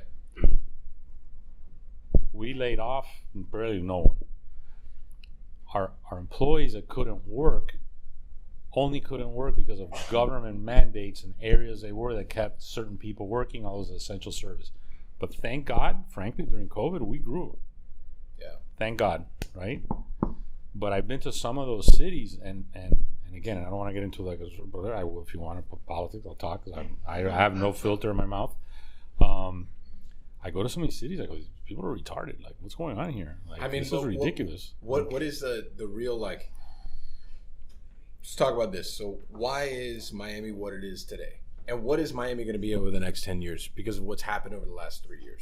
I think Miami has finally become recognized for what it always was. I don't think Miami is different. I think they're finally recognizing, oh my God, I live here, and you go there and you go, I like this. Paradise. For a lot of reasons. Right. So people are recognizing they're all coming here now. And they're recognizing that everything that Miami stood for, our multi-diversity, multi-language, cultural mosaic, and the geography, the water, etc. But it's the way we live, right? Like it's what we do, and people are recognizing that. We're finally becoming a magnet for everywhere else because, frankly, New Yorkers, people from California, Miami, that's a little bush town. We'll go vacation on the beach. It's a bunch of spics on there. Now they all move here. Now they all move here. Yeah, and it's not stopping. I said the same thing about food, right? It's like when we won stars in June, I was like, we could have won these stars a decade ago. Not me, because we weren't open a decade ago, but I also think that this was just a validating moment in the food world that we have deserved for a long time. And I think that's going to continue to happen with several different industries and as we continue to go. And obviously I'm a big fucking homer because this is my home. Nick is waving the mic at me. Okay. I had already waved you. I was waving at Carluba to let him know I was turning the mic on. Ivan has things to say. Okay. All right, Ivan. I don't know what's going on either. I'm as lost as you are. It's perfect. I think that was very profound. Was it? Cut off. Maybe you should finish what you're saying. No, I don't even remember what I was saying. Yeah. You said a very so the comments that you're sharing are I agree with and are a little triggering in the sense that like you're in a room full of Miamians telling how wonderful Miami is, and like we all agree it's we already know it's wonderful here. I'm curious what each of you think Miami's missing.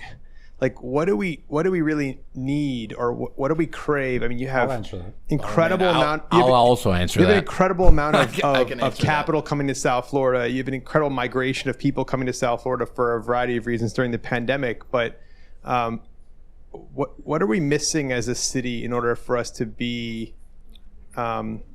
even better and to set the stage beyond New York, beyond London? And to really be kind of a uniquely special place. I think it's a two-part answer, but you go. I think that we're going to face challenges with the expectations of people moving here, what they're accustomed to from a global city, which has to do with education. So I think all of my friends that are in this whole different financial world moving down here are having issues with schools. And I think I'm just out of the school age, but I have nieces and nephews. There's issues with schools. Schools are super important. But I think there's going to be enough capital invested here to build the infrastructure of schools in order to be educate our children in the best way possible, in a better way than we did doing that. But that's a challenge. It's a challenge. It has to be executed. So I think one is education. Two is the infrastructure here going to be in the handle. We're in the infrastructure business, and we're in the business of moving people to get to work. We need to make sure that the gridlock in our infrastructure is such that you don't take 1 hour to get there, 2 hours getting to work. We can't become New York with traffic or San Francisco. I think that's a challenge. Then I think there's other activities where you have these big capital dollars coming in, be it restaurant, cultural, etc. I think those aren't challenges. I think those are opportunities. I personally think that our challenges are education and transportation infrastructure. That's my opinion. That's a very wise way to look at this. I think that our challenges through growth are a little more personal for me, because I think people, as more stuff, like, let's not even talk about like very grown-up things like education, right, for kids. Let's just talk about like on what everyone sees, which is the glitz and the glamour and the F&B and all that stuff. I think us as Miamians, right, it takes us to make a difference, because we need to take a step back and appreciate the things that made us special to begin with. Like the things that make Miami great from day one, which are, whether you want to talk about whatever food place you ate at when you were 10, or whatever, you know, if you went to AC's Icy's when you were a kid, and all those kinds of things. Like, we need to take a step back and continue to appreciate those things in order to keep Miami what Miami really is. And I think as we continue to grow, it's going to be the job of so many people that are the shot callers and the people that sign all kinds of things into legislation and like actual like rules and what allows people and things to open here. But it's also our job to continue to make Miami special in what we appreciate. Because if you just listen to the media of Miami, everything is what is today.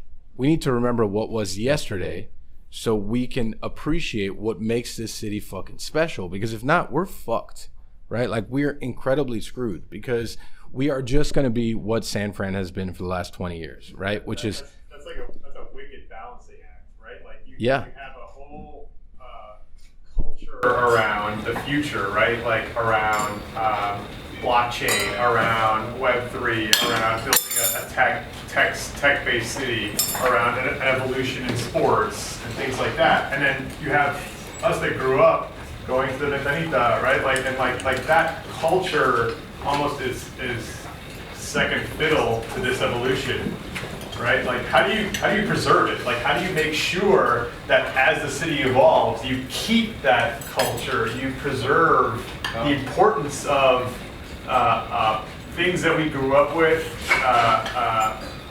that are memorable. You know, in my head, I think of places like Scotty's Landing.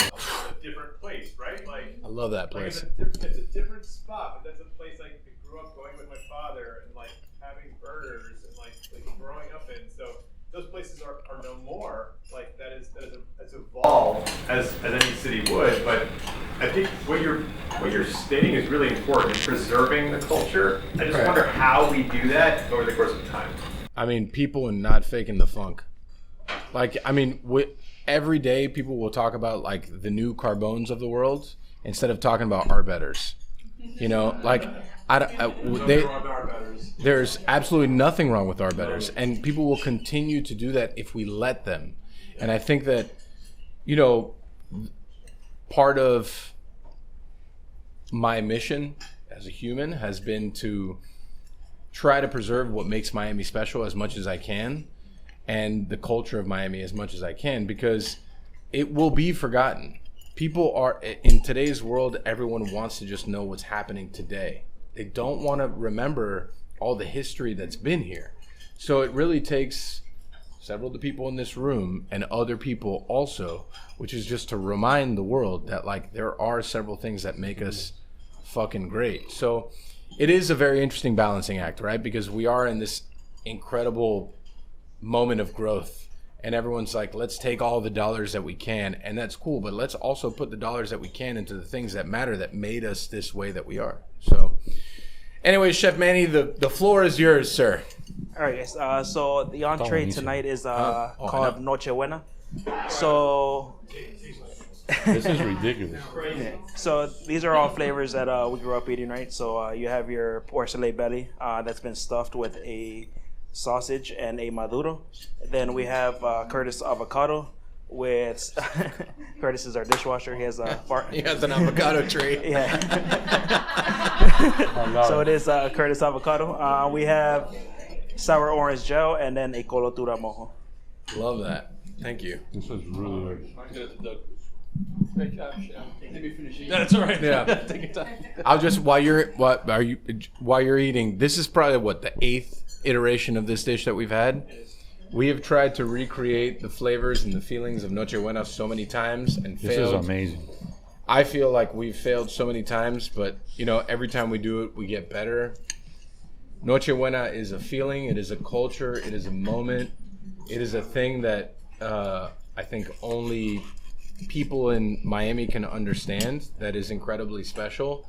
And trying to recreate that in a dish and in a moment has been a challenge of ours as a restaurant for a long time. So, as a non-Miamian, can you give me a bit of a background on Noche Buena? Yes, please. Well, I mean, Noche Buena for me in my family, it's like the one day that we get together every year, right? And I came the from night before Christmas. Yeah, the night before Christmas. Okay. So I come from a family of my grandparents are the cooks. My grandfather is the cook of the family. And pretty much it was the lead up to this is why this is the only holiday that I really enjoy, which is like the lead up to Christmas Eve was so intense. He would have a whole hog just sitting in a fridge. Like you would open the fridge to get something and there was just a whole pig sitting in there. And it was like the days of like blanching yuca and making congri and making frijoles and the whole thing, like the lead up to it. And then that moment when you eat for Christmas Eve, Noche Buena for us, like my grandfather would sit there and there'd be 30 people eating and he would wait and he would see everybody eat, and then once he sees everyone eat, then he would sit down and he would eat. And it was like a moment that it's so hard to recreate the understanding and the feeling of that moment, to try to like put that down into one dish. We've tried so many different fucking things and it's always delicious and it's always exceptional, but it's like, can you recreate the feeling? Is the hardest part. So, and there's the build up. So you'll never recreate the build up. No, I mean, the build up is the hardest part. This is really good. Amazing. And on that, I'm going on a bathroom break. Question for Chef. Yeah, shoot. So you said plátano, why not a yuca instead of plátano? Okay, that was a good question. Second fiddle to the great food of the wines that we've got. So both are from Bordeaux, and we've moved over to the left bank of to the right bank of Bordeaux. Predominantly, there's two areas: Pomerol and Saint-Emilion. The left glass we've got Saint-Emilion, and the right glass we've got Pomerol. We've got two estates that are just knocking it out of the park, sensational. And we've got them from two of their best vintages in recent memory. So on the left, you've got Figeac. Figeac is run by a guy with such an incredible attention to detail, Freddie Fay, who's just doing immense stuff at the property. Last year, completely redid everything. It's immaculate. And his wines over the last decade have just soared. Super fresh, accessible early, but you can just park it away for 20, 30 years. Figeac is right at the top of their game and was just recognized as Premier Grand Cru Classé.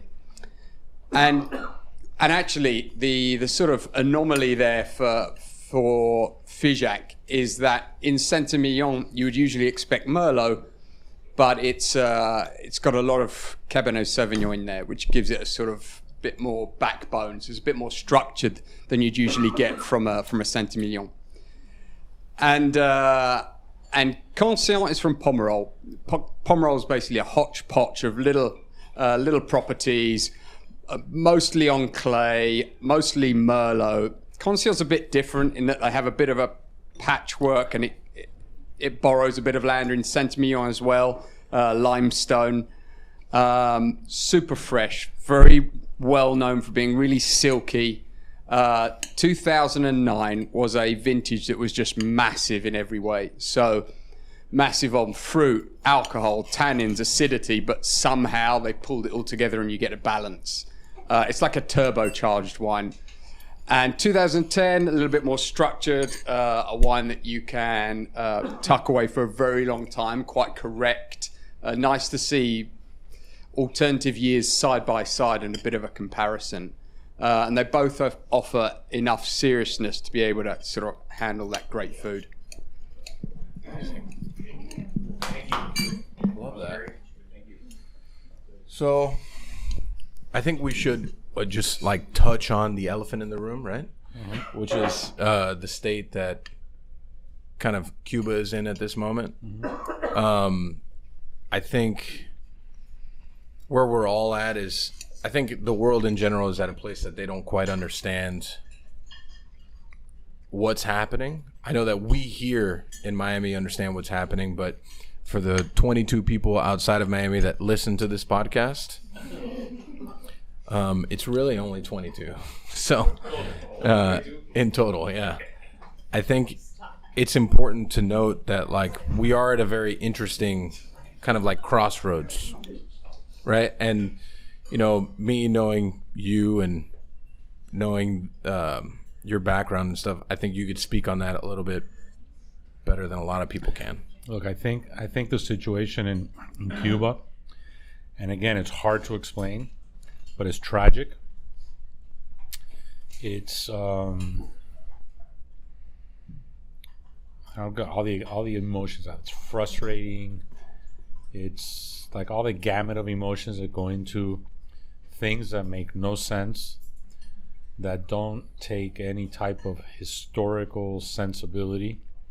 Because how can you have a nation that's been enslaved since 1959, it's 60 plus years now, when you've had 2 waves of Cold War, fall of communism in the Eastern Bloc, you've had all of those things, and Cuba remains this, you know, this monstrous dictatorship that took all of the best repressive tactics from the old Soviet Union and applied it on its people. When you look at rafts being found by the dozens every day now as we speak, you see the border full of Cubans fleeing the island. You see the desire of a people wanting to be free via protests on the street. Yes, it's this incessant repressive machinery controlled still by the Castro family and his acolytes. You know, what's the solution? Because Cuba's an island. And it's easy to lose hope.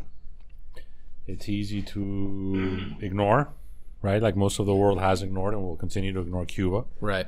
Because it's not on anybody's list. I have always said that the only time Cuba's situation will get resolved by an outside force outside of Cuba or when the interest of a free Cuban people align with that country's interest. That hasn't happened yet. So what do we do? Like, right, like that's the ultimate question. And we can support humanitarian bases, we can support the opposition in Cuba with support, and we can do all of that, but what really moves the needle? And I've been doing this for a long time. And I don't think there's any magic bullet. I think it takes faith.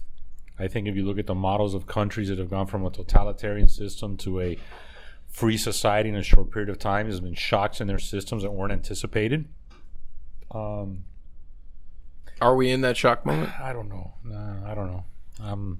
Frankly, I hate to say this, I'm a super optimistic person, but I'm not super optimistic because I think it's going to take something much more severe to rattle the powers that be in Cuba from repressing the people. At the end of the day, and you've heard me say this before, the solution of Cuba lies in the hands of Cubans. Yeah. It does not lie in the hands of the United States of America or foreign powers or Venezuelans or Russians, etc. It lies in the hands of Cuban people. When the Cuban people decide to truly be free and take any means necessary to do that, you'll see movement. Cannot rely on the United States. Not going to free Cuba. There's not going to be an agent in Cuba to free the people. That's not going to happen. It's not going to happen. So it's we're in a frustrating situation. I think what we all can do is just continue showing the world what a free Cuba can represent, what the Cuban people aspire for, which is freedom.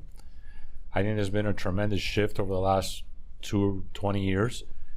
And from Cuba being this supposed revolutionary socialist example to truly being a pariah, I think it's very difficult now where you see people saying Cuba is a good example of anything, where you had the extreme left and socialism for a long time use Cuba as this example. I don't think that exists anymore, but it's frustrating.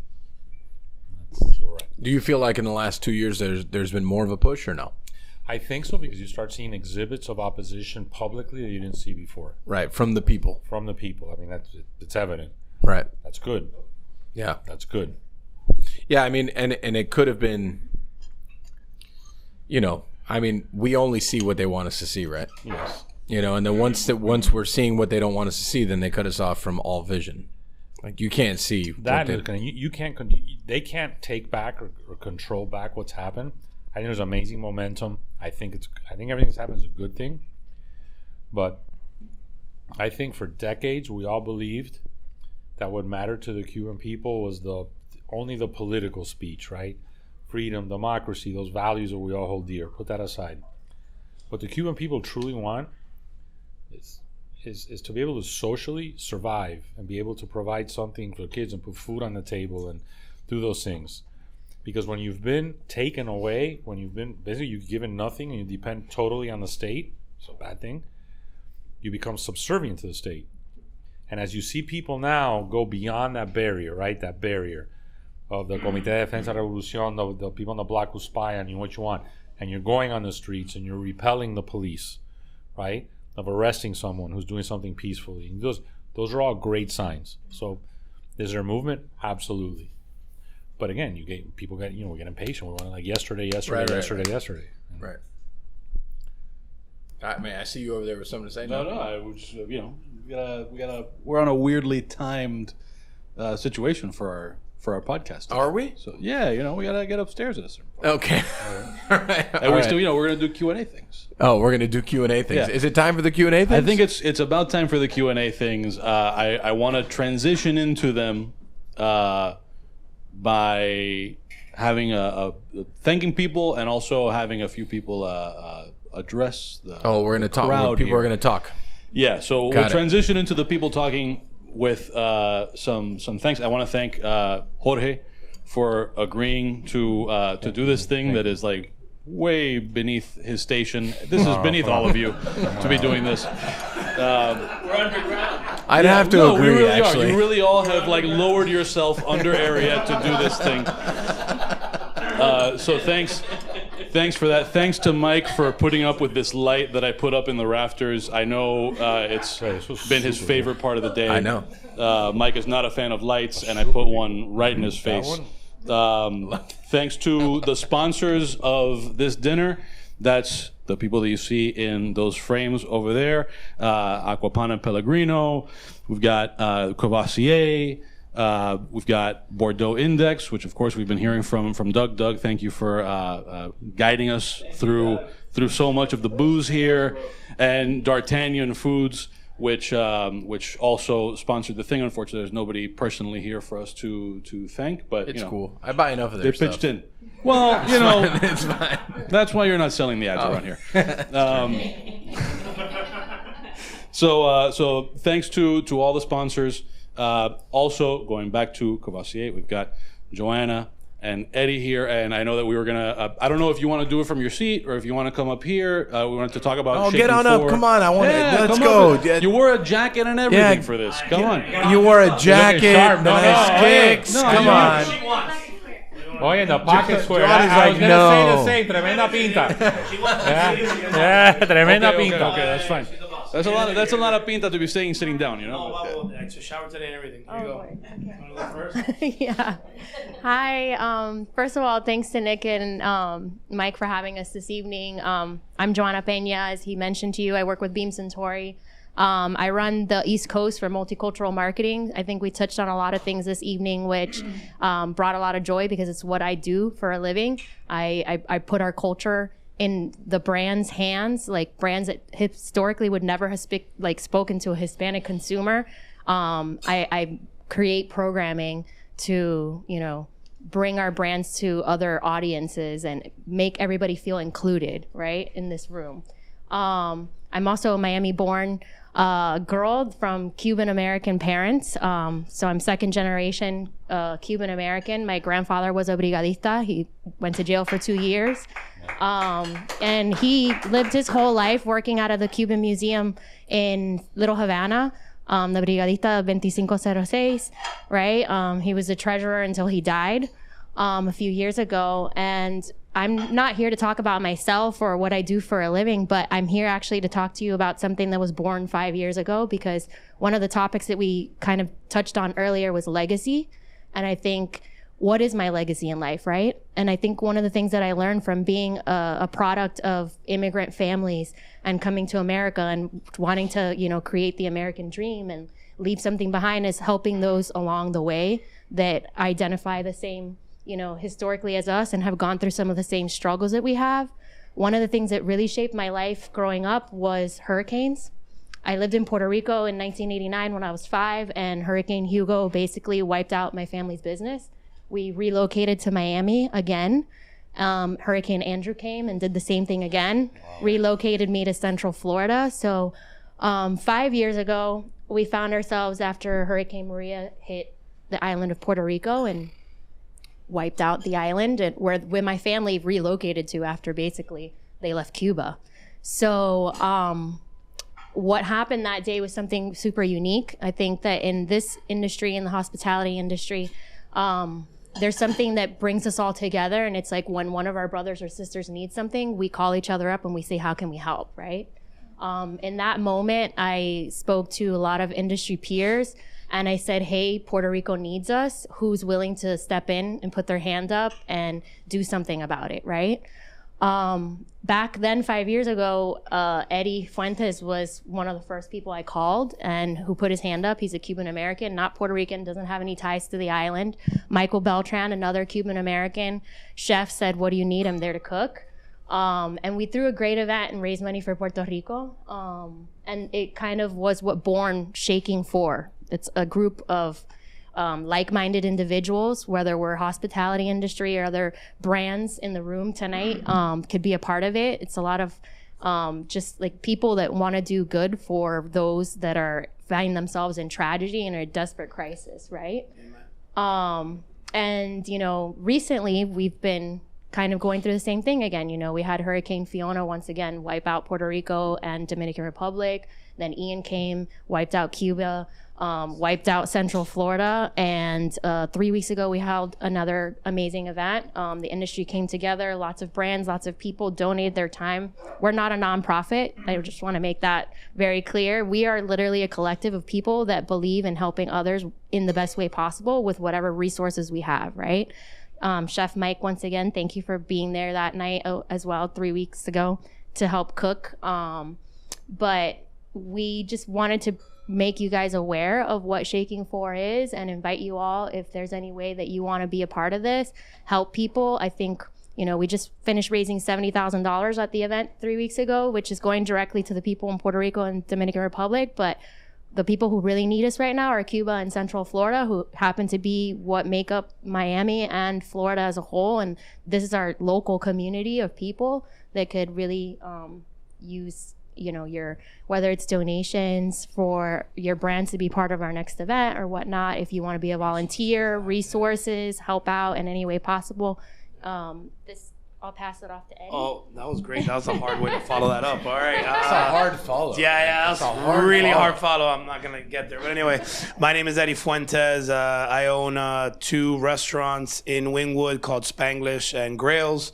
But again, I don't want to spend even a second more time about myself. It's really about Shaking For. And again, 5 years ago, as Joanna said, piggyback off of that, I was literally like just watching it on the news. One of my business partners, Hector Acevedo, which I think you know through Miami Inter, and nothing. He was in Italy, kind of really enjoying, a cocktail competition win or whatever, and then this happened, and I was just like, I just literally called him and said, hey, what are we gonna do? You know what I mean? Like the whole island, again doesn't have power. Again is going, again wiped out. So we're not a nonprofit. I didn't really know what really to do. I just thought that at least a drop or a prick, but in the heart, maybe we could do something. If we could actually go to the houses and give directly, not hand it to somebody else to get it filtered and it stays and I'm not trying to talk bad about anybody, but it stays in a airplane hangar for years to come and nothing really happens. That's literally the opposite of what I wanted. So we did it again a couple weeks ago and we got together. We did this now, and I thought it was a mission with 30 days that we had last time, and now we did it in 7 days, and in the second day we killed what we did last time. And I mean that by just building awareness and funds, and for the how gracious Miami is. I'm through and through a Miami kid. I'm from Hialeah. He said Little Havana, but I'm 305 all day. I'll be here for the rest of my life. And I want to just again the certain.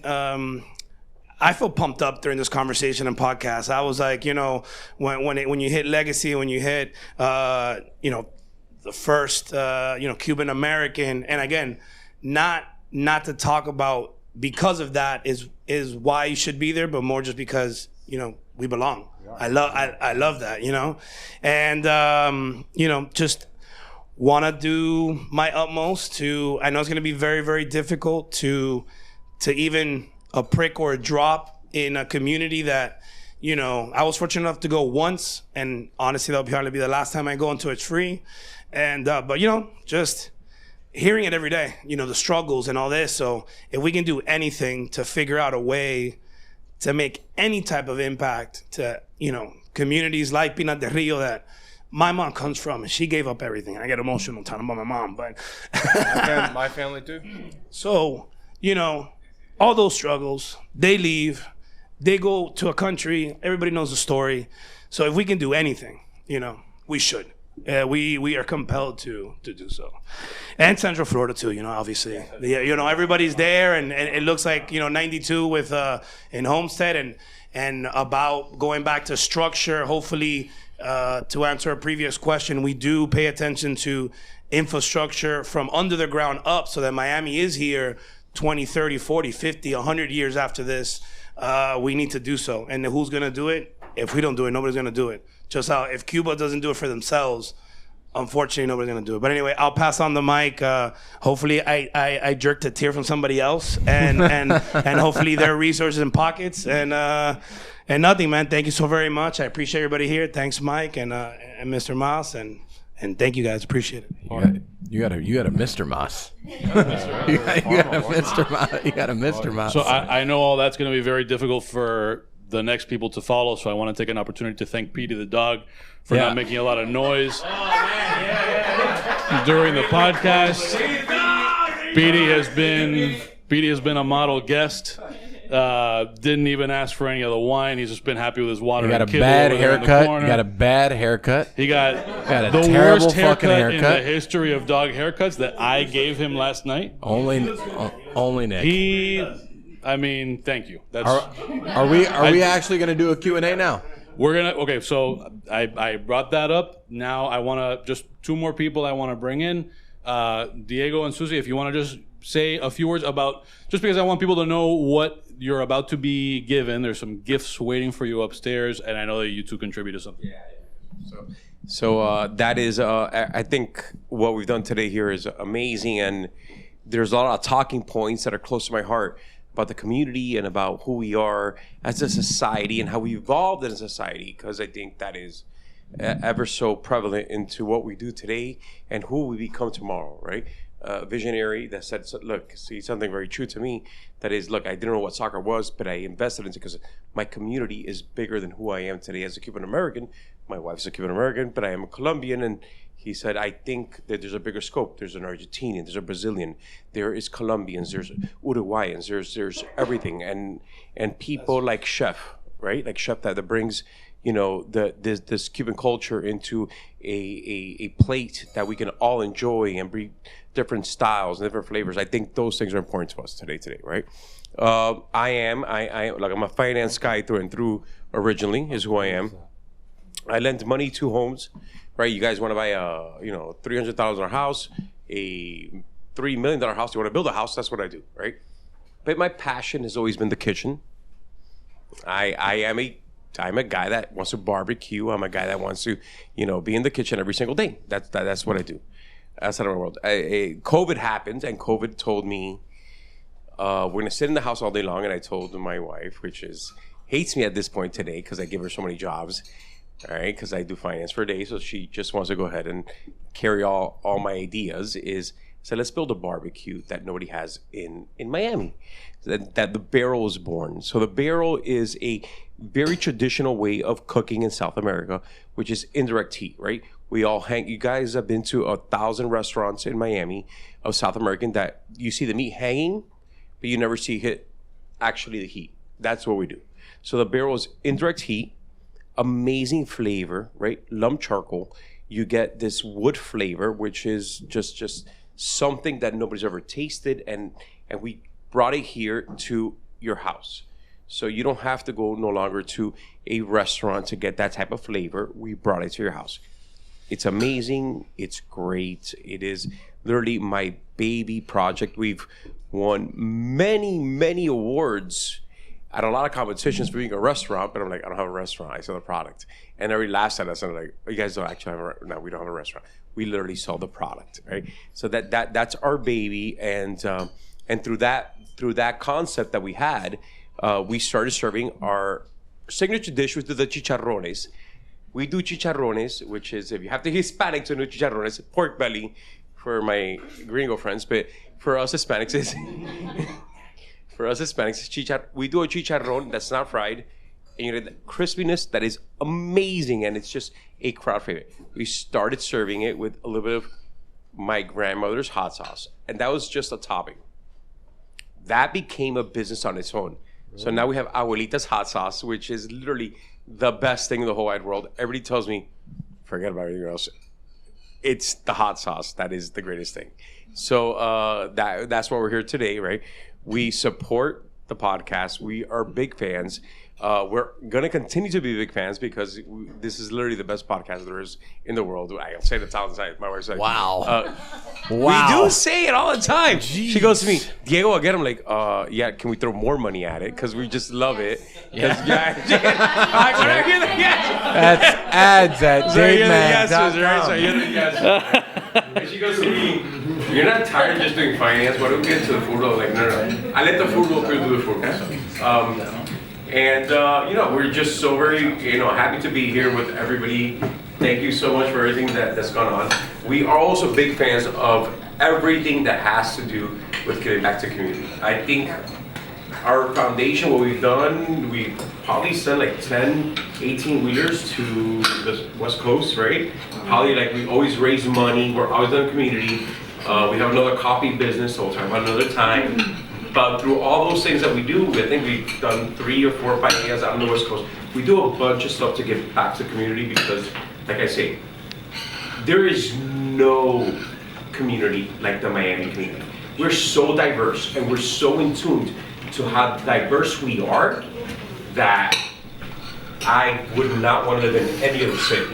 And I'm a real estate guy. That's what I do for real estate, right? Finance and real estate.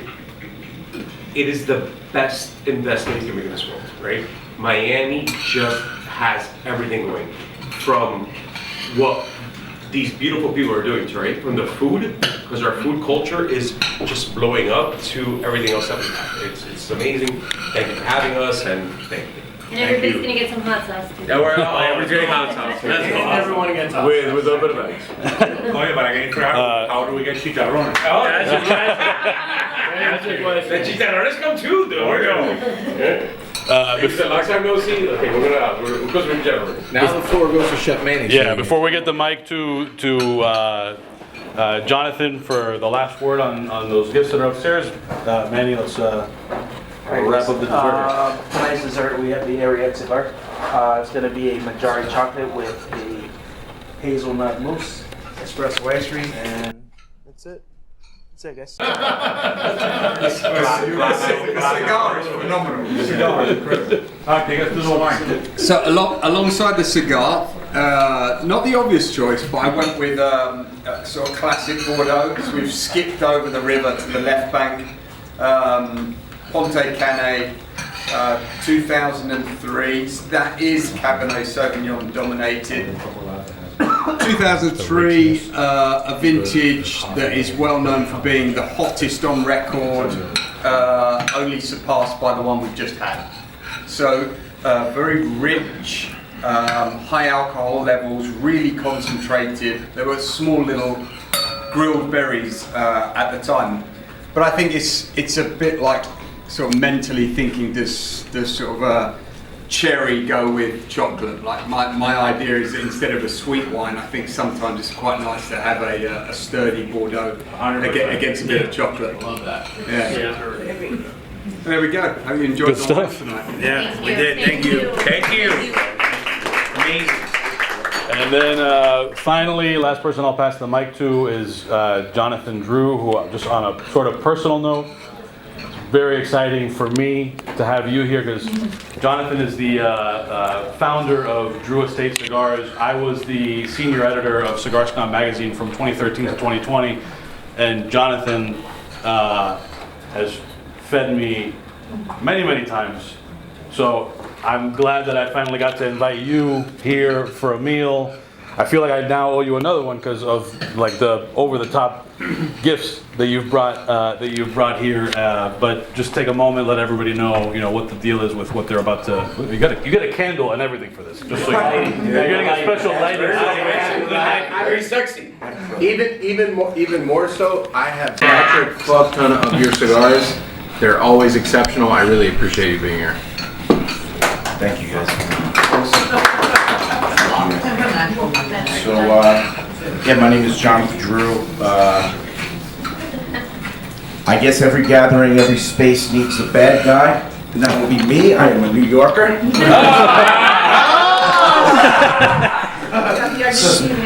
So I very much enjoy. I am the bad guy now of Drew Estate. I always say it, so it's okay. It's cool.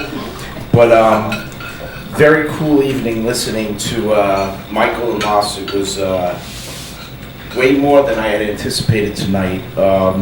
I lost myself in terms of being a cigar manufacturer, being a New Yorker, or a graduating 7th class at Brooklyn Law School from the bottom. Pretty much the worst. It's not easy because if you get below a C, you don't graduate. So if you're shooting for the worst.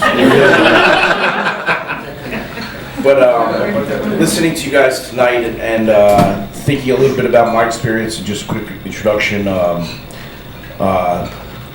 only being the bad guy from New York, which I still love, moving to Nicaragua from New York, from Brooklyn. Not just to Nicaragua, but up into the north, into an area called Las Segovias, which is where our city is, Esteli, and our barrio, which is Rosario, which is outside the center of Esteli, and then where my factory is, the Gran Fabrica Drew Estate, which is the largest factory in the world. We're in a little barrio there called Oscar Gome, and since we put in the streets, the adotin and everything with our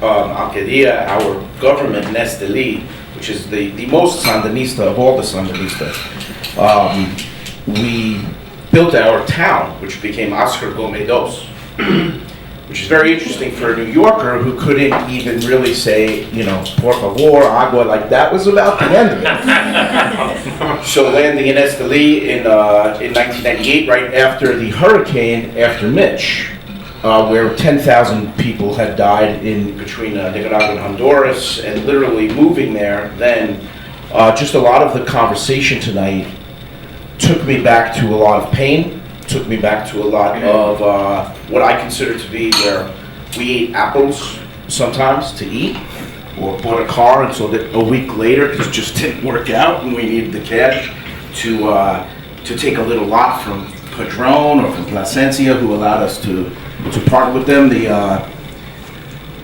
Us as a little New Yorker arriving in Esteli, where mostly the cigar makers were all Cuban, right? Another interesting link to tonight. I think maybe an appropriate cigar company for tonight might have been Jorge Padron or Fuente or one of the legacy, Cuban families. Listening to you guys, really numerous times, I said, "Wow, some of my colleagues would have been just a beautiful addition to where you guys took us tonight in your journeys and how they overlapped."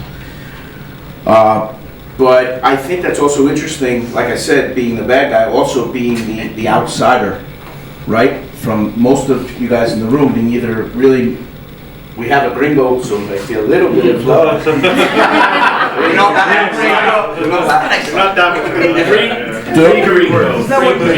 Don't worry. Yeah, but still. I won't keep you guys all night, don't worry. But what I will do, though, is I'm going to stand up for a second. And good thing I do, because my legs were getting numb. I'm going to introduce you guys a little bit to, you guys had a little conversation in terms of Michael, Mr. Chef Mike Beltran, not losing your local touch and losing, your heart as your growth that we've all watched and admired and learned from and continue to learn from. You're an inspiration to me, that's for sure, and I'm sure to everybody in this room, not a question, just seeing everybody's energy. Really, it's what it is, the zone.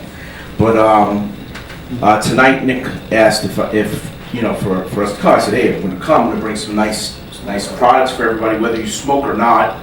Probably all of you have a friend or family or somebody you work with. So I'll tell you what's in that little bag. Next to it is a little lighter and a cigar from a farm that's actually here in that little white box.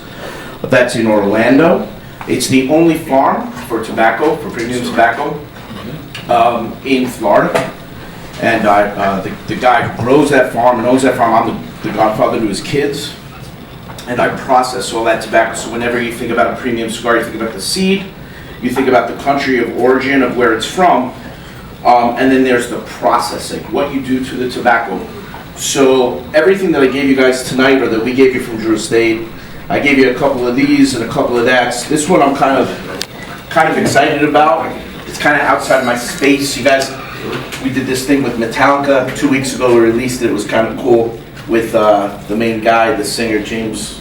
We did this product with him. You got one of those. No one's ever really seen that. Just came out last week.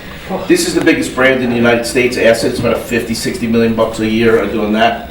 Undercrown is a beautiful product that I wanted to share with you guys. This shit I call Born on the Factory Floor. And that tobacco is represents our city, Esteli. We're again probably the bad guy, but so this is a big product for us. This is you guys know the Pappy Van Winkle. You guys have probably had the Pappy Van Winkle. You got some for me right now? Yeah, you guys have got some Pappies, and I got some more, whatever. But you got them in the bag. So Pappy Van Winkle, I work with the family on this product. It's a pretty cool thing we do. It's been a journey in and of itself. And then lastly, I gave you a few of the, or one or whatever, of the Undercrown 10th year anniversaries, which are really, really special. So I'll walk you through that stuff. But really, tonight, I gotta say, is that it brought me really back to our start, to moving to Esteli, moving to Nicaragua in '98. I got into the cigar industry back in '96 in New York City at the World Trade Center after bombing the first time in '93. We opened up in 1996, Super Bowl Sunday, and our New York roots connected with our new Nicaraguan roots, which when I moved to Nicaragua, not only did we just get through Hurricane Mitch, but the country also was going through a civil war. So the civil war that really ended in '92, where Violeta Chamorro became the president of the country, it was really by the time I started really hanging around there, which was '96, '97, moved there '98 full time, and I lived there 14 years. 19 and a half years I was there in full. And through that time period coming there and actually listening to so many Cuban families I know, obviously living here in Miami and being here, coming into a city where you have to wait a year and a half to get a phone. Forget a cell phone. We got cell phones 10 years ago. But to get a phone, or where chicks are wearing men's clothes because there's no clothes, and if you want to buy them, you buy them by the pound, and being in the second biggest city in the country, and there's 3 restaurants, and more of these kind of things. It wasn't one street, one house on any street in anywhere in our city that didn't have bullet holes written in every single house. And here's this gringo all of a sudden walked through. I had a little snub nose. I thought I was shitting my pants. I was like, if I had to, I'd pull the shit. I never had to. Because people liked me and they helped. They were like, yo, this guy's crazy. I was the only gringo in the city out of about 100,000 people, period. No questions asked. I don't give a shit what anybody says, believe me. And we were the smallest company and the worst company that's ever lived in premium cigars. Like, so we would always proudly say we're not, you know, we're not a 5th generation Cuban cigar manufacturer, because we were like Drew Estate, we were New Yorkers. So we had to throw our shit in the arena, and we came in heavy, but we were really just weak, and we were fragile. And a lot of the Cuban older guys, they liked us, they laughed with us, they drank with us, they just thought we were fascinating, that we would just be larger than life, but we were really puny. And it was really incredible, just intense moment. And we managed to find our style and our flavor, and it came from graffiti, and it came from hip hop, and it was very urban. Back in a time where now it doesn't matter if it's played or not, because it's not what we are now. But tonight you got this stuff. Anyway, we grew from the smallest company, and I say the worst company, because I know it wasn't just the smallest. We were the worst, and every decision we made was terrible. And we've grown now to be the biggest cigar company in the world. I sold the business to Swisher Sweet. And after, that was 2014. For a couple years, they sent me on the road to chat about the company, whatever, and then they brought me back on as president. Since then, we're about 52 or 51% of what Cuba makes in a day of premium cigars for the world consumption. We make at our factory. We have, anyway, I can go on, but here's the deal. We got this stuff for you that's in those bags. I really appreciate you guys. Upstairs, we have some ashtrays for everybody. So whether you, whether you smoke or not, maybe you have somebody somebody special you want to bring it to. Otherwise, you guys will have one for the crew here. And thank you. Congratulations. No, thank you. Amazing. Thank you for it. Truthfully. Thank you. Amazing. Thanks for tonight. Thank you so much.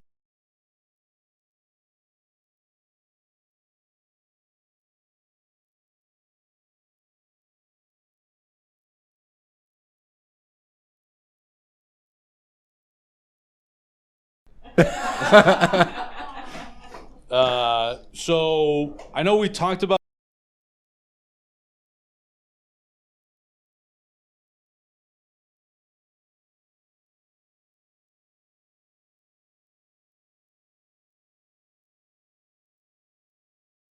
I hope this doesn't come out on the.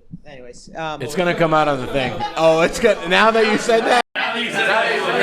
featuring the hubs. So anyways, I'll make this quick. So Lawrence, my name is Lawrence Popritkin. I mean, there is no Latin in that, right? Raised in Argentina for 12 years. Long story short, but anyways, what I wanted to say is that I married a girl from Hialeah. First time I ever. Let's go. First time I ever went to Hialeah was to pick her up on our first date. I didn't even know what Hialeah was. And all I want to say is that the Cuban culture, so her mother moved in with us about 10 years ago, too long.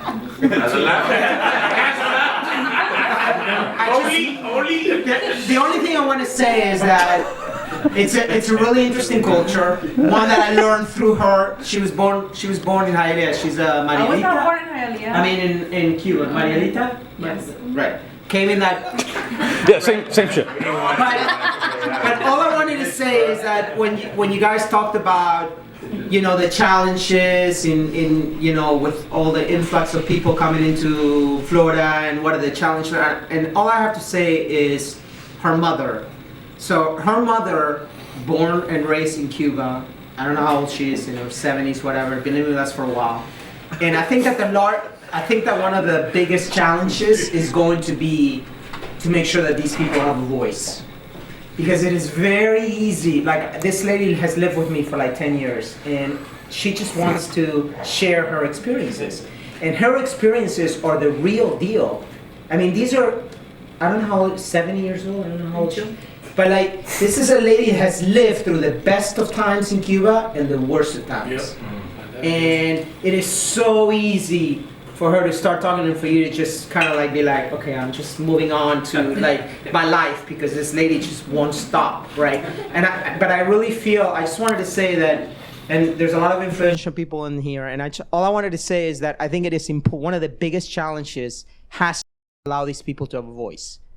Because this lady has lived through stuff that I would never, I mean, I lived through the military regimes in Argentina, and I thought, you know, here I am, you know, I've lived through that. I remember being 12 years old and my father saying, Larry, you know, the military has taken over the country.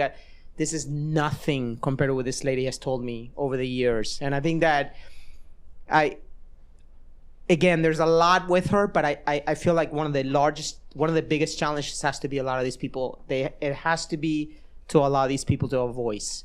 Because if we quiet them, because they're inconvenient, because they're so they're so off touch with what's going on today, right? Because they're still living in that world, but they have so much to share, and if you don't allow them to have a voice, we're gonna, yeah. Well, I mean, but it's our job, right? As a younger generation to be like, I would say, a boombox. Yes. To what we've been through, not us. I won't say us, what we've been through, what our families have been through, to give us the opportunity to be able to do what we're doing now. Yes. And that's really like, because the older generation, they all sit by a ventanita and they drink coffee and they talk, and, you know, everyone sees it as like ventanita culture, but it's not just that. Like, we have dumbed down that culture to a fucking extreme. Yeah. Really what that culture represents is the culture of an oppressed people, right? So if us that have the opportunity to say, okay, yes, this is who we are, but now let's give it a louder voice. Let's give it a bigger meaning. And the bigger meaning, whatever it is, whether it's building a company that's on the worldwide stage, building a company that's on the worldwide food stage, right? Because Cuban food didn't matter before June 9th. It does matter now. And that's kind of like, when people ask, how do we keep this city current? As into, like, how do we not lose ourselves to like all the money that's coming today, is by not forgetting those stories, right? And it takes us to not forget those stories. That's the last generation, right? Right, 100%, 1,000%. That is. Whatever they say and how they communicate is so different than how we communicate. But it's also it's a multi-layered thing, right? Because people like my parents wanted to assimilate to American culture to give me an opportunity. They didn't want to make themselves a big deal. They didn't want to teach us Spanish at home. They wanted us to be American because they wanted us to have an opportunity. Now it's our job to realize the fact that we have the responsibility to make sure that people don't fucking forget.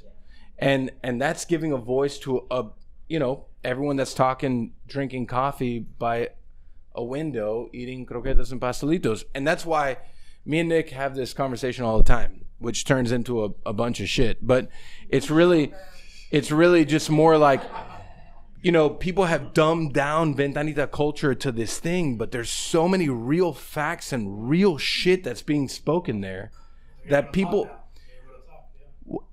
fucking forget, right? And it's our job, your job, my job, his job, so many people's job to make sure that people don't forget.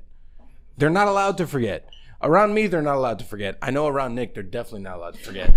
So, I mean, it's just more of the pushing of the conversation. Like, allowing them a voice is for us to say, shut your mouth, let them talk. Yeah. Whether it's through us or through other people, that's allowing them a voice. As unpleasant as it might be. Right. Like tomorrow morning at 7 a.m., is he going to allow her? Well, that's different. That's different. You guys have lived together for 10 years. That's a totally different subject. To be fair, he does more than I do. Yes. Yes. I'm kind of like, bye. I think that's probably a good note. We said it when we did this similar format with Norman Van Aken, that Pan Con Podcast is really just our elaborate ploy to lure people in with food and throw a bunch of Cuba in their faces. I love that. That's good. Yeah, that's good. So our trap has worked yet again. It's the most expensive propaganda trap in Is it in podcastdom? Oh, podcasting. Yeah. It's a very Cubanly trap. Michael, you should know this is your flan is the only flan that she believes.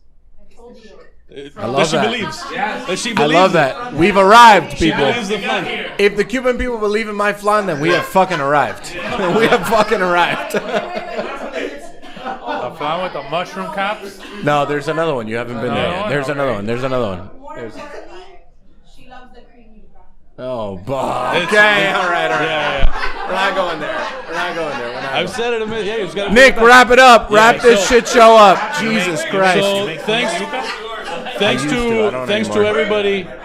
Thanks to everybody for joining us here. I want to also thank all of the Ariete people who are not named Michael Beltran, Manny, Adrian, Andrew, all the people who helped make this a thing. Val Falsetto, who also was a big player in making this a thing. And because, as Mike knows, I'm not going to be able to help myself, I'll throw in my 2 cents on the Cuba thing. I think, I think it came up like, we got to give people a voice, we got to amplify things, and this, that, and the other thing. I won't get into my whole history with it, but I had an opportunity that, certainly I didn't create it for myself. I sort of stumbled into it, and I went to Cuba 4 times between 08 and 09, if you count the time that they turned me away and told me I was never welcome back because of all the Partly this is why I love while Nick. I was there.